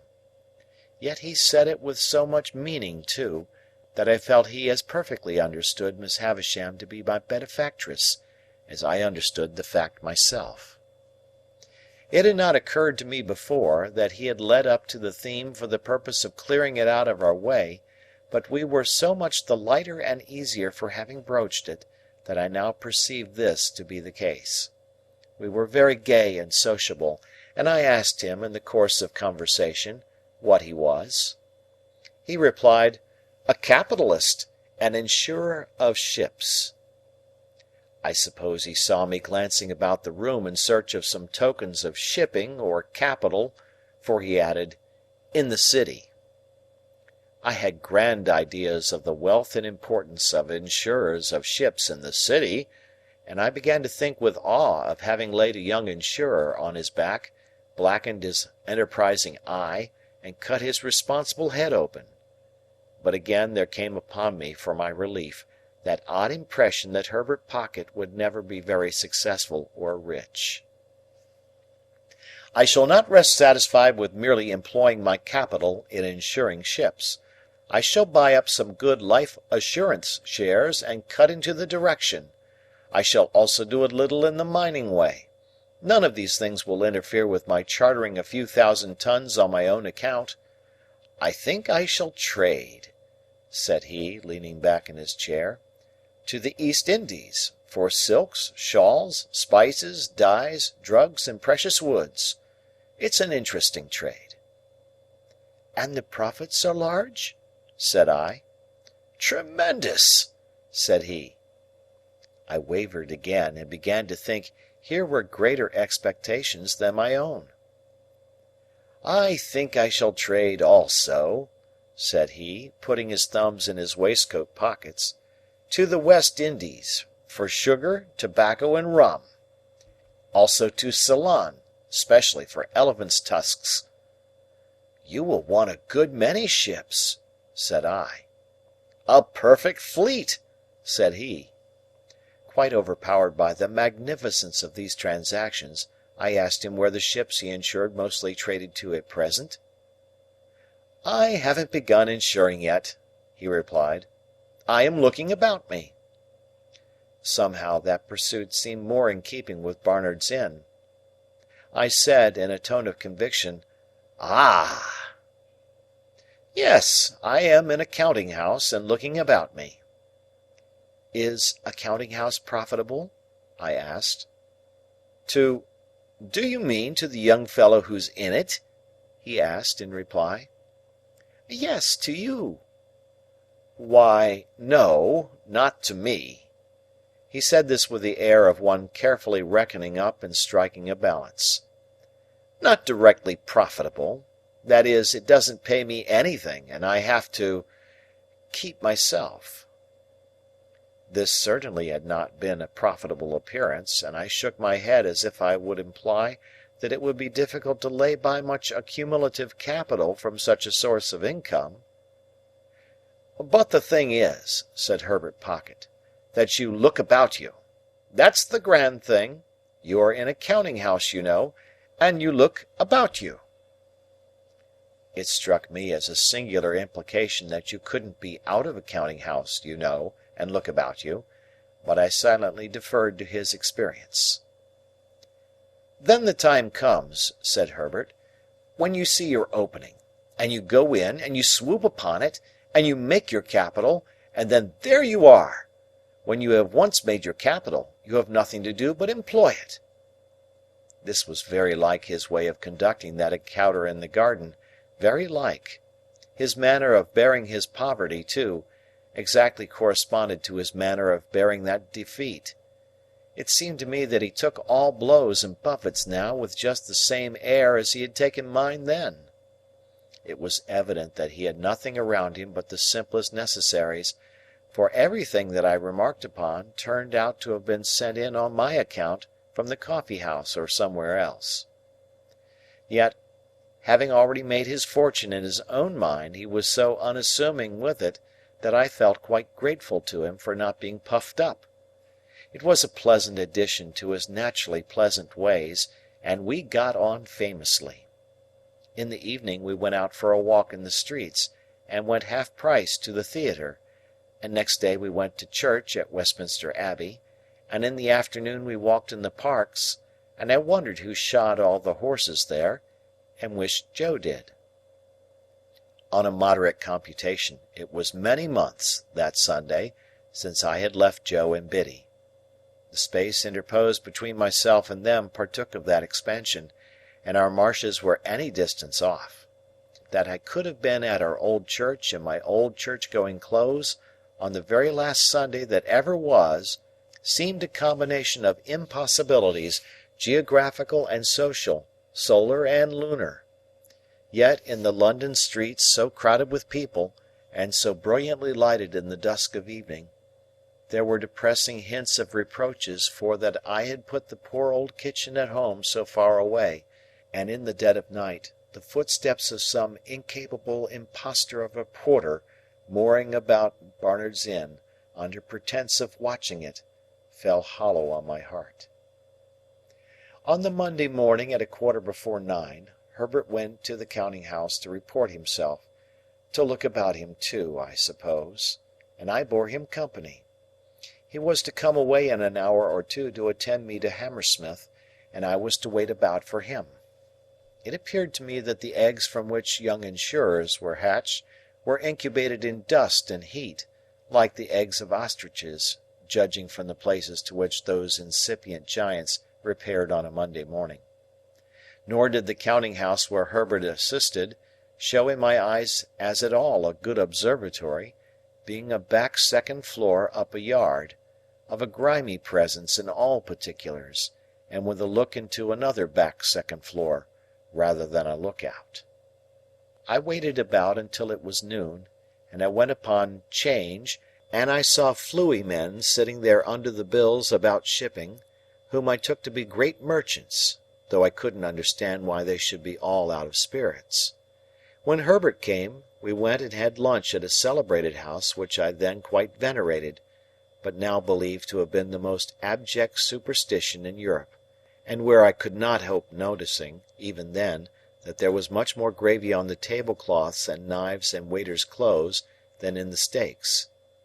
This collation disposed of at a moderate price, considering the grease which was not charged for, we went back to Barnard's Inn and got my little portmanteau, and then took coach for Hammersmith. We arrived there at 2 or 3 o'clock in the afternoon, and had very little way to walk to Mr. Pocket's house.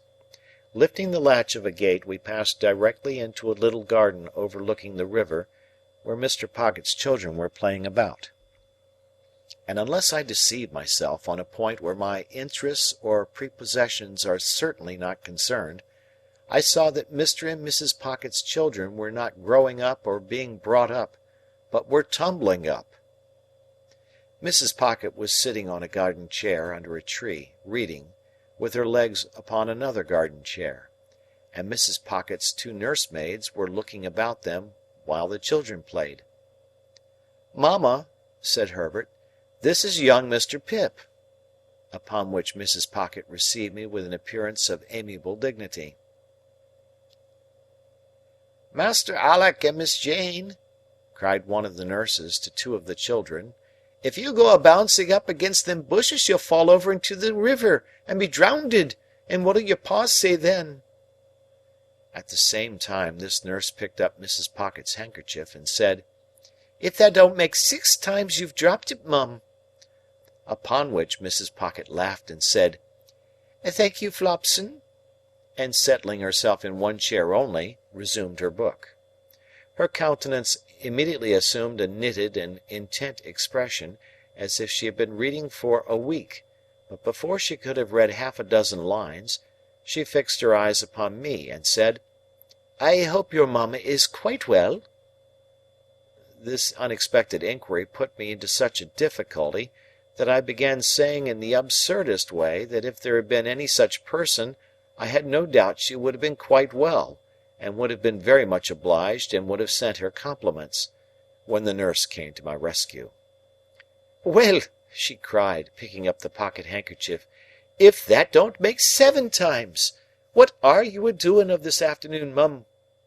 Mrs. Pocket received her property, at first with a look of unutterable surprise as if she had never seen it before, and then with a laugh of recognition, and said, "Thank you, Flopson," and forgot me, and went on reading.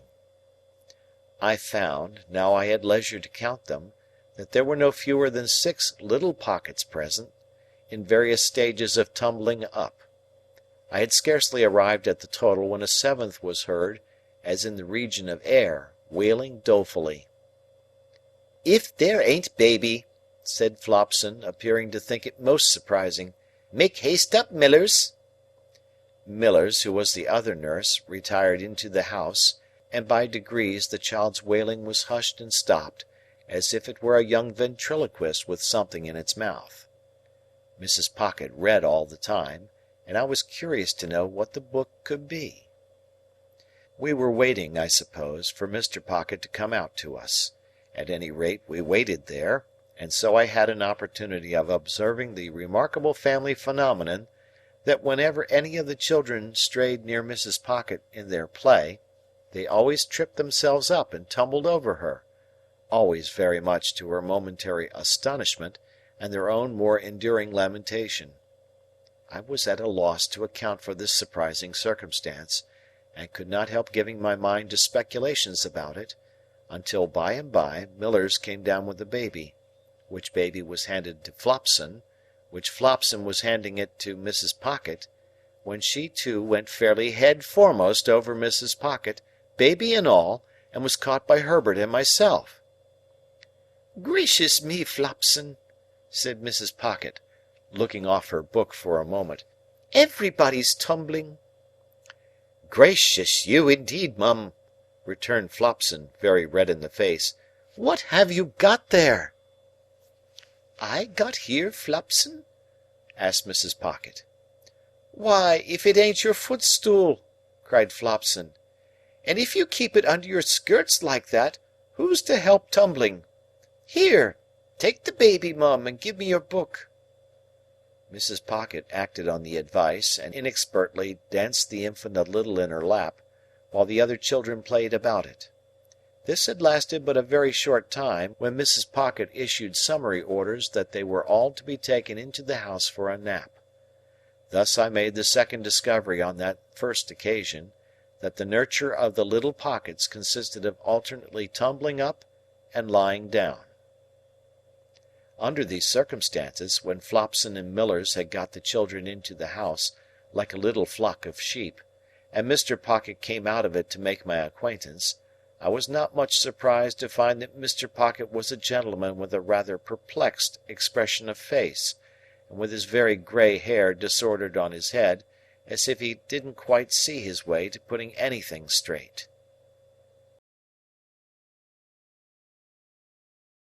Chapter 23. Mr. Pocket said he was glad to see me, and he hoped I was not sorry to see him.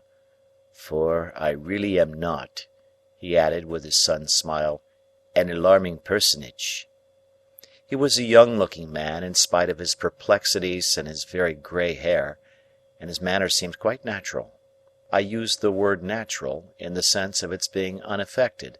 There was something comic in his distraught way, as though it would have been downright ludicrous but for his own perception that it was very near being so. When he had talked with me a little, he said to Mrs. Pocket, with a rather anxious contraction of his eyebrows, which were black and handsome, "Belinda, I hope you have welcomed Mr. Pip?" And she looked up from her book and said, "Yes." She then smiled upon me in an absent state of mind, and asked me if I'd like the taste of orange-flower water. As the question had no bearing, near or remote, on any foregone or subsequent transaction, I consider it to have been thrown out, like her previous approaches, in general conversational condescension. I found out within a few hours, and may mention at once, that Mrs. Pocket was the only daughter of a certain quite accidental deceased knight, who had invented for himself a conviction that his deceased father would have made a baronet, but for somebody's determined opposition, arising out of entirely personal motives. I forget whose, if I ever knew. The Sovereign's, the Prime Minister's, the Lord Chancellor's, the Archbishop of Canterbury's, anybody's. And had tacked himself on to the nobles of the earth in right of this quite superstitious fact. I believe he had been knighted himself for storming the English grammar at the point of the pen, in a desperate address engrossed on vellum, on the occasion of the laying of the first stone of some building or other, and for handing some royal personage either the trowel or the mortar. Be that as it may, he had directed Mrs. Pocket to be brought up from her cradle as one who in the nature of things must marry a title, and who was to be guarded from the acquisition of plebeian domestic knowledge. So successful a watch and ward had been established over the young lady by this judicious parent, that she had grown up highly ornamental, but perfectly helpless and useless. With her character thus happily formed, in the first bloom of her youth she had encountered Mr. Pocket, who was also in the first bloom of youth, and not quite decided whether to mount to the woolsack, or to roof himself in with a mitre. As his doing the one or the other was a mere question of time, he and Mrs. Pocket had taken time by the forelock, when, to judge from its length, it would seem to have wanted cutting, and had married without the knowledge of the judicious parent. The judicious parent, having nothing to bestow or withhold but his blessing, had handsomely settled that dower upon them after a short struggle, and had informed Mr. Pocket that his wife was a treasure for a prince. Mr. Pocket had invested the prince's treasure in the ways of the world ever since, and it was supposed to have brought him in but indifferent interest. Still, Mrs. Pocket was in general the object of a queer sort of respectful pity, because she had not married a title, while Mr. Pocket was the object of a queer sort of forgiving reproach, because he had never got one. Mr. Pocket took me into the house and showed me my room, which was a pleasant one, and so furnished as that I could use it with comfort for my own private sitting-room. He then knocked at the doors of two other similar rooms and introduced me to their occupants, by name Drummle and Startop. Drummle, an odd-looking young man of a heavy order of architecture, was whistling. Startop, younger in years and appearance, was reading and holding his head, as if he thought himself in danger of exploding it with too strong a charge of knowledge. Both Mr. and Mrs. Pocket had such a noticeable air of being in somebody else's hands, that I wondered who really was in possession of the house and let them live there, until I found this unknown power to be the servants. It was a smooth way of going on, perhaps, in respect of saving trouble, but it had the appearance of being expensive, for the servants felt it a duty they owed to themselves to be nice in their eating and drinking, and to keep a deal of company downstairs. They allowed a very liberal table to Mr. and Mrs. Pocket, yet it always appeared to me that by far the best part of the house to have boarded in would have been the kitchen, always supposing the boarder capable of self-defence, for before I had been there a week, a neighbouring lady with whom the family were personally unacquainted wrote in to say that she had seen Millers slapping the baby. This greatly distressed Mrs. Pocket, who burst into tears on receiving the note, and said that it was an extraordinary thing that the neighbours couldn't mind their own business. By degrees I learnt, and chiefly from Herbert, that Mr. Pocket had been educated at Harrow and at Cambridge, where he had distinguished himself, but that when he had had the happiness of marrying Mrs. Pocket very early in life, he had impaired his prospects and taken up the calling of a grinder. After grinding a number of dull blades, of whom it was remarkable that their fathers, when influential, were always going to help him to preferment, but always forgot to do it when the blades had left the grindstone, he had wearied of that poor work and had come to London. Here, after gradually failing in loftier hopes, he had read with divers who had lacked opportunities or neglected them, and had refurbished divers others for special occasions, and had turned his acquirements to the account of literary compilation and correction, and on such means, added to some very moderate private resources, still maintained the house I saw. Mr. and Mrs. Pocket had a toady neighbour, a widow lady of that highly sympathetic nature that she agreed with everybody, blessed everybody, and shed smiles and tears on everybody, according to circumstances. This lady's name was Mrs. Coiler, and I had the honour of taking her down to dinner on the day of my installation. She gave me to understand on the stairs that it was a blow to dear Mrs. Pocket that dear Mr. Pocket should be under the necessity of receiving gentlemen to read with him.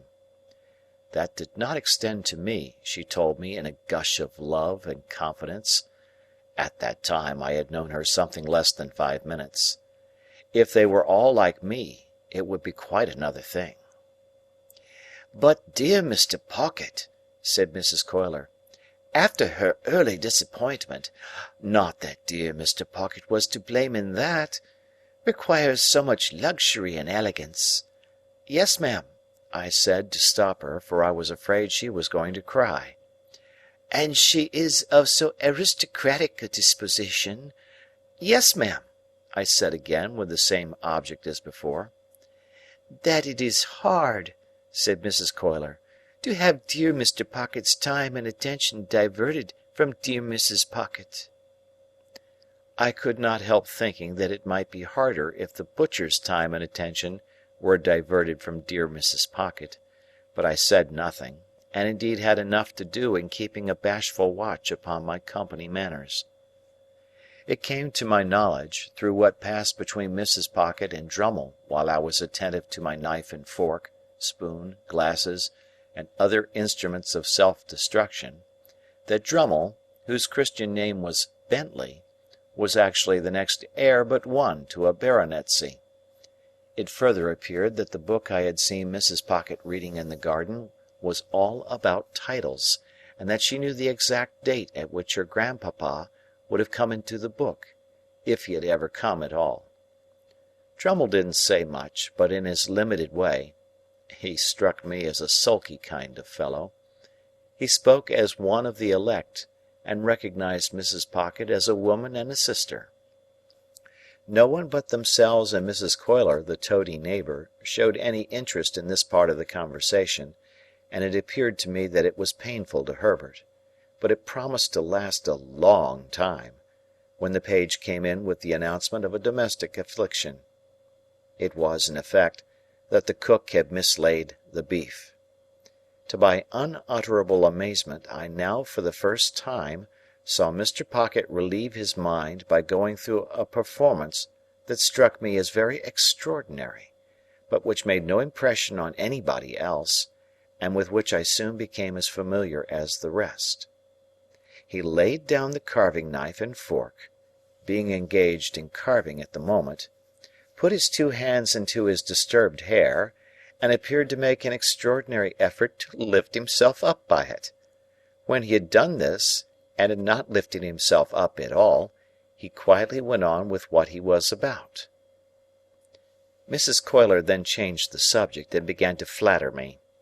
I liked it for a few moments, but she flattered me so very grossly that the pleasure was soon over.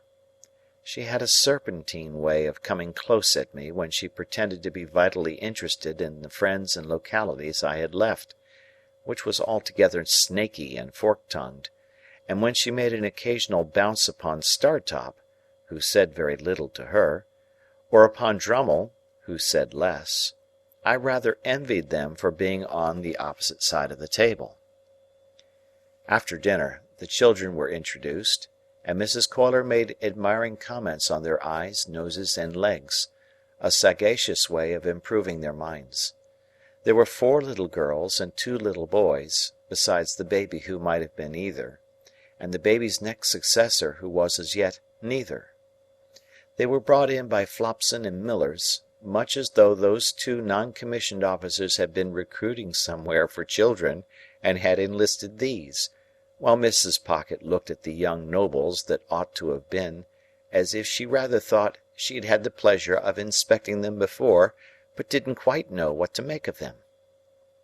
"Here, give me your fork, Mum, and take the baby," said Flopson. "Don't take it that way, or you'll get its head under the table." Thus advised, Mrs. Pocket took it the other way, and got its head upon the table, which was announced to all present by a prodigious concussion. "Dear, dear, give it me back, Mum," said Flopson. "And Miss Jane, come and dance to baby, do." One of the little girls, a mere mite, who seemed to have prematurely taken upon herself some charge of the others, stepped out of her place by me, and danced to and from the baby until it left off crying and laughed. Then, all the children laughed, and Mr. Pocket, who in the meantime had twice endeavoured to lift himself up by the hair, laughed, and we all laughed and were glad.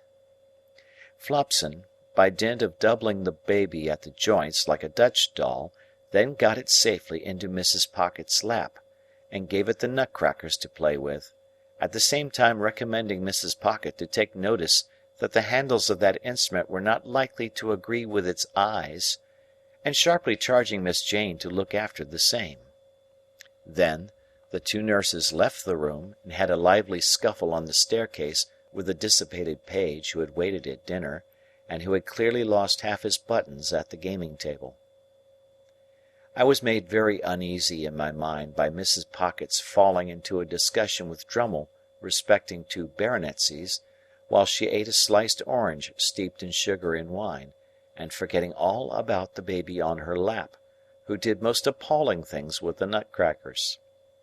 At length little Jane, perceiving its young brains to be imperilled, softly left her place, and with many small artifices coaxed the dangerous weapon away.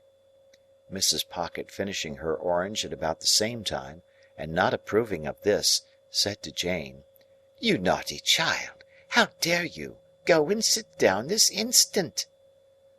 "Mamma dear," lisped the little girl, "baby would have put his eyes out."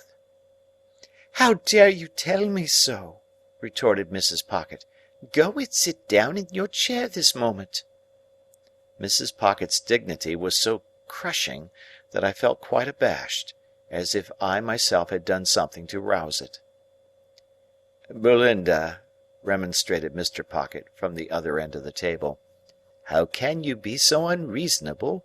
Jane only interfered for the protection of baby." "I will not allow anybody to interfere," said Mrs. Pocket. "I am surprised, Matthew, that you should expose me to the affront of interference." "Good God!"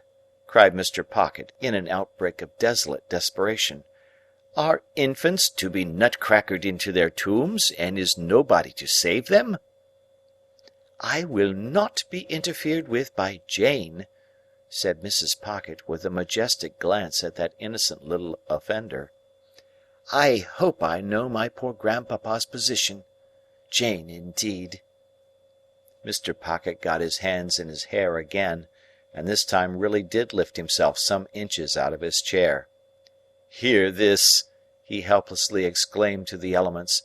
"Babies are to be nutcrackered dead, for people's poor grandpapa's positions." Then he let himself down again and became silent. We all looked awkwardly at the tablecloth while this was going on.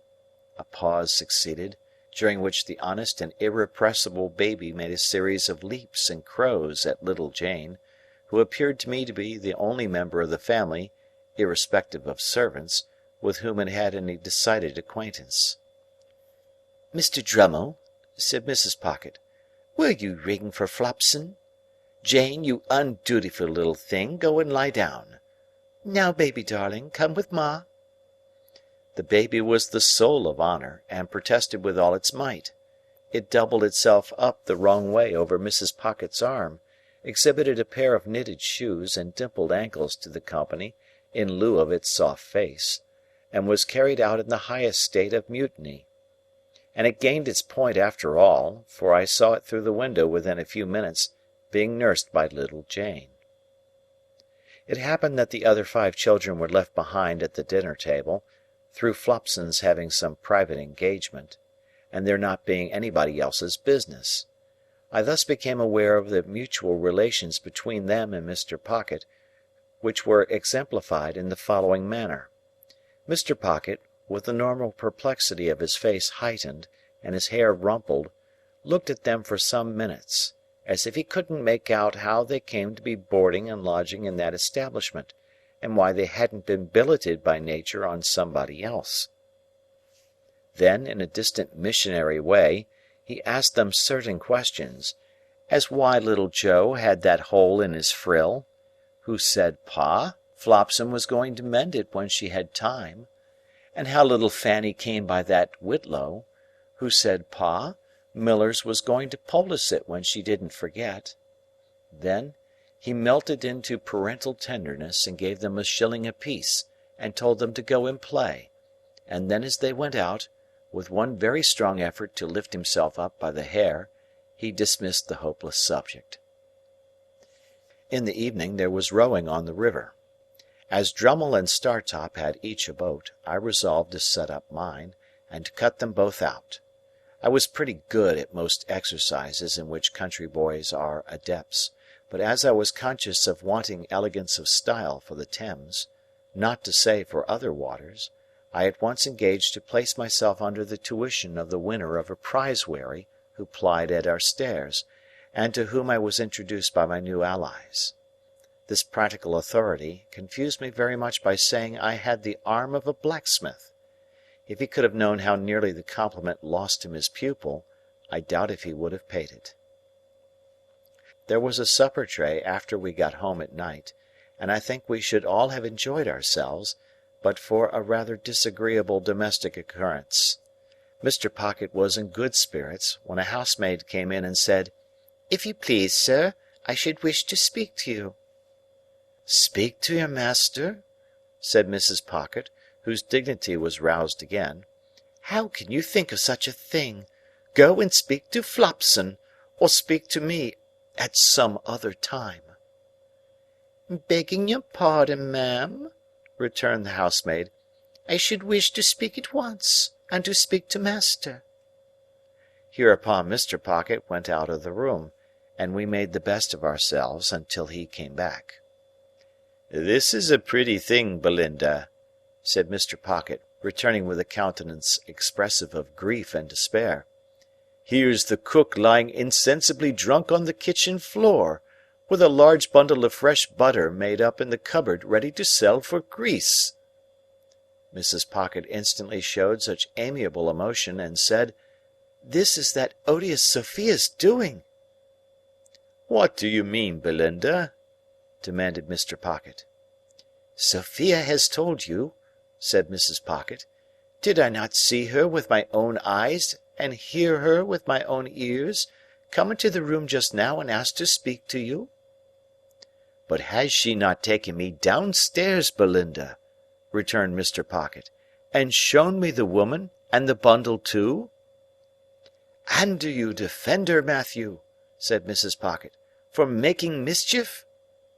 Mr. Pocket uttered a dismal groan. "Am I, grandpapa's granddaughter, to be nothing in this house?" said Mrs. Pocket. "Besides, the cook has always been a very nice, respectful woman, and said in the most natural manner when she came to look after the situation, that she felt I was born to be a duchess." There was a sofa where Mr. Pocket stood, and he dropped upon it in the attitude of the dying gladiator. Still in that attitude, he said, with a hollow voice, "Good night, Mr. Pip," when I deemed it advisable to go to bed and leave him.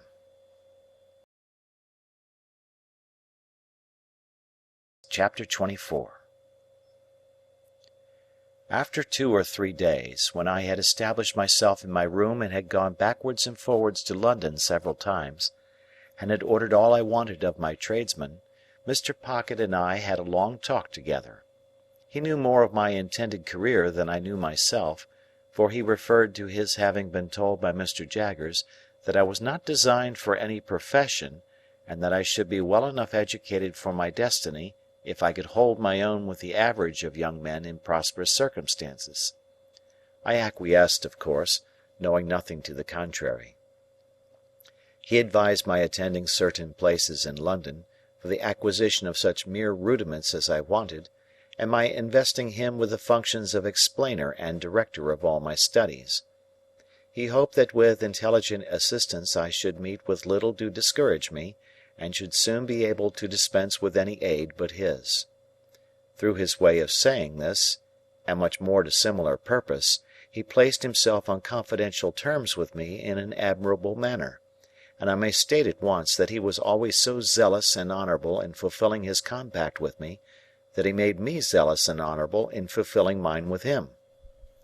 If he had shown indifference as a master, I have no doubt I should have returned the compliment as a pupil. He gave me no such excuse, and each of us did the other justice. Nor did I ever regard him as having anything ludicrous about him, or anything but what was serious, honest, and good, in his tutor communication with me.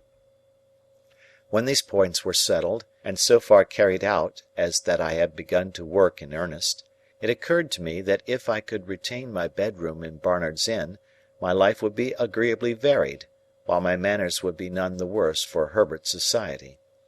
Mr. Pocket did not object to this arrangement, but urged that before any step could possibly be taken in it, it must be submitted to my guardian. I felt that this delicacy arose out of the consideration that the plan would save Herbert some expense, so I went off to Little Britain and imparted my wish to Mr. Jaggers. "If I could buy the furniture now hired for me," said I, "and 1 or 2 other little things, I should be quite at home there." "Go it!" said Mr. Jaggers, with a short laugh. "I told you you'd get on. Well, how much do you want?" I said I didn't know how much. "Come," retorted Mr. Jaggers, "how much? £50?" "Oh, not nearly so much." "£5?" said Mr. Jaggers. This was such a great fall that I said in discomfiture, "Oh, more than that." "More than that, eh?" retorted Mr. Jaggers, lying in wait for me, with his hands in his pockets, his head on one side, and his eyes on the wall behind me. "How much more?" It is so difficult to fix a sum, said I, hesitating. "Come," said Mr. Jaggers, "let's get at it. Twice 5, will that do? 3 times 5, will that do? 4 times 5, will that do?" I said I thought that would do handsomely. 4 times 5 will do handsomely, will it? Said Mr. Jaggers, knitting his brow. "Now, what do you make of 4 times 5? What do I make of it? "Ah," said Mr. Jaggers, "how much?" I suppose you make it £20, said I, smiling. "Never mind what I make it, my friend," observed Mr. Jaggers, with a knowing and contradictory toss of his head.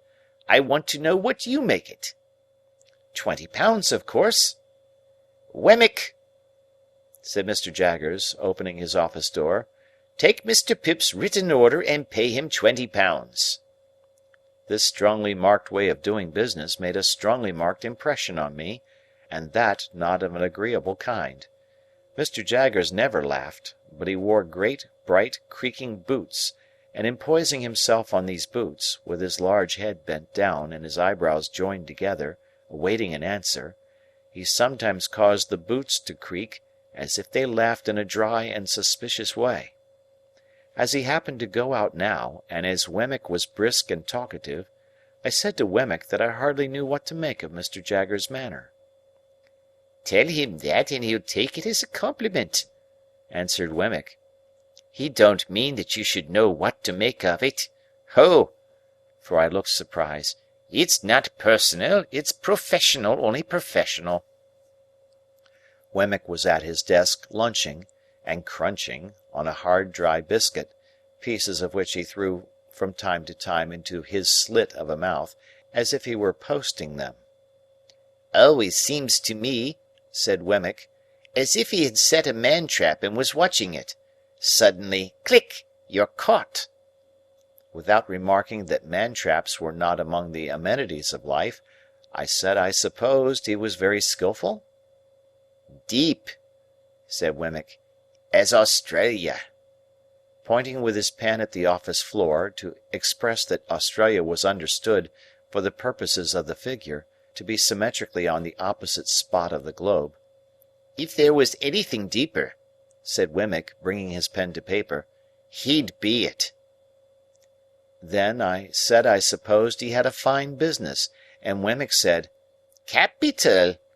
Then I asked if there were many clerks, to which he replied, "We don't run much into clerks, because there's only one Jaggers, and people won't have him at second hand. There are only 4 of us. Would you like to see 'em? You are one of us, as I may say." I accepted the offer. When Mr. Wemmick had put all the biscuit into the post, and had paid me my money from a cash-box in a safe, the key of which safe he kept somewhere down his back and produced from his coat-collar like an iron pigtail, we went upstairs. The house was dark and shabby, and the greasy shoulders that had left their mark in Mr. Jaggers' room seemed to have been shuffling up and down the staircase for years. In the front first floor, a clerk who looked something between a publican and a rat-catcher, a large, pale, puffed, swollen man, was attentively engaged with 3 or 4 people of shabby appearance, whom he treated as unceremoniously as everybody seemed to be treated who contributed to Mr. Jaggers' coffers. "Getting evidence together," said Mr. Wemmick as we came out, "for the Bailey." In the room over that, a little flabby terrier of a clerk with dangling hair (his cropping seemed to have been forgotten when he was a puppy) was similarly engaged with a man with weak eyes, whom Mr. Wemmick presented to me as a smelter who kept his pot always boiling, and who would melt me anything I pleased, and who was in an excessive white perspiration, as if he had been trying his art on himself. In a back room, a high-shouldered man with a face-ache tied up in dirty flannel, who was dressed in old black clothes that bore the appearance of having been waxed, was stooping over his work of making fair copies of the notes of the other 2 gentlemen, for Mr. Jaggers's own use. This was all the establishment. When we went downstairs again, Wemmick led me into my guardian's room and said, "This you've seen already." "Pray," said I, as the two odious casts, with a twitchy leer upon them, caught my sight again, "whose likenesses are those?" "These," said Wemmick, getting upon a chair and blowing the dust off the horrible heads before bringing them down, "these are two celebrated ones. Famous clients of ours that got us a world of credit. This chap, why, you must have come down in the night and been peeping into the inkstand to get this blot upon your eyebrow, you old rascal. Murdered his master, and considering that he wasn't brought up to evidence, didn't plan it badly." "Is it like him?" I asked, recoiling from the brute, as Wemmick spat upon his eyebrow and gave it a rub with his sleeve. "Like him? It's himself, you know. The cast was made in Newgate, directly after he was taken down. You had a particular fancy for me, hadn't you, old Artful?" said Wemmick. He then explained this affectionate apostrophe by touching his brooch representing the lady and the weeping willow at the tomb with the urn upon it, and saying, "Had it made for me, express." "Is the lady anybody?" said I. "No," returned Wemmick, "only his game. You liked your bit of game, didn't you? No, deuce a bit of a lady in the case, Mr. Pip, except one, and she wasn't of this slender ladylike sort, and you wouldn't have caught her looking after this urn, unless there was something to drink in it." Wemmick's attention being thus directed to his brooch, he put down the cast and polished the brooch with his pocket-handkerchief. "Did that other creature come to the same end?" I asked. "He has the same look." "You're right," said Wemmick. "It's the genuine look. Much as if one nostril was caught up with a horsehair and a little fish-hook. Yes, he came to the same end. Quite the natural end here, I assure you. He forged wills, this blade did, if he didn't also put the supposed testators to sleep too. You were a gentlemanly cove, though." Mr. Wemmick was again apostrophising. "And you said you could write Greek. Yah, bounceable! What a liar you were! Ha! I never met such a liar as you." Before putting his late friend on his shelf again, Wemmick touched the largest of his mourning rings and said, "Sent out to buy it for me, only the day before." While he was putting up the other cast and coming down from the chair, the thought crossed my mind that all his personal jewellery was derived from like sources. As he had shown no diffidence on the subject, I ventured on the liberty of asking him the question when he stood before me dusting his hands. "Oh yes," he returned, "these are all gifts of that kind. One brings another, you see, that's the way of it. I always take 'em. They're curiosities, and they're property. They may not be worth much, but, after all, they're property and portable. It don't signify to you with your brilliant look-out, but as to myself, my guiding star always is, get hold of portable property."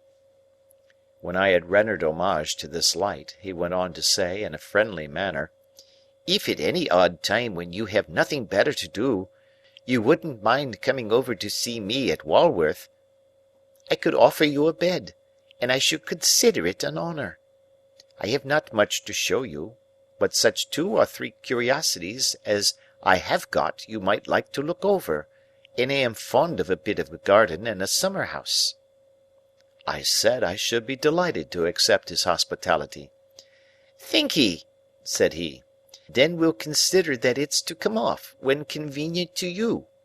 Have you dined with Mr. Jaggers yet?" "Not yet." "Well," said Wemmick, "he'll give you wine, and good wine. I'll give you punch, and not bad punch. And now I'll tell you something. When you go to dine with Mr. Jaggers, look at his housekeeper." "Shall I see something very uncommon?" "Well," said Wemmick, "you'll see a wild beast tamed. Not so very uncommon, you'll tell me. I reply, That depends on the original wildness of the beast, and the amount of taming. It won't lower your opinion of Mr. Jaggers's powers. Keep your eye on it." I told him I would do so, with all the interest and curiosity that his preparation awakened. As I was taking my departure, he asked me if I would like to devote 5 minutes to seeing Mr. Jaggers "at it." For several reasons, and not least because I didn't clearly know what Mr. Jaggers would be found to be "at," I replied in the affirmative. We dived into the city, and came up in a crowded police court, where a blood relation, in the murderous sense, of the deceased, with a fanciful taste in brooches, was standing at the bar, uncomfortably chewing something, while my guardian had a woman under examination, or cross-examination, I don't know which, and was striking her, and the bench, and everybody present, with awe. If anybody, of whatsoever degree, said a word that he didn't approve of, he instantly required to have it taken down. If anybody wouldn't make an admission, he said, "I'll have it out of you." And if anybody made an admission, he said, "Now I have got you." The magistrate shivered under a single bite of his finger. Thieves and thief-takers hung in dread rapture on his words, and shrank when a hair of his eyebrows turned in their direction. Which side he was on I couldn't make out, for he seemed to me to be grinding the whole place in a mill. I only know that when I stole out on tiptoe, he was not on the side of the bench, for he was making the legs of the old gentleman who presided quite convulsive under the table, by his denunciations of his conduct as the representative of British law and justice in that chair that day.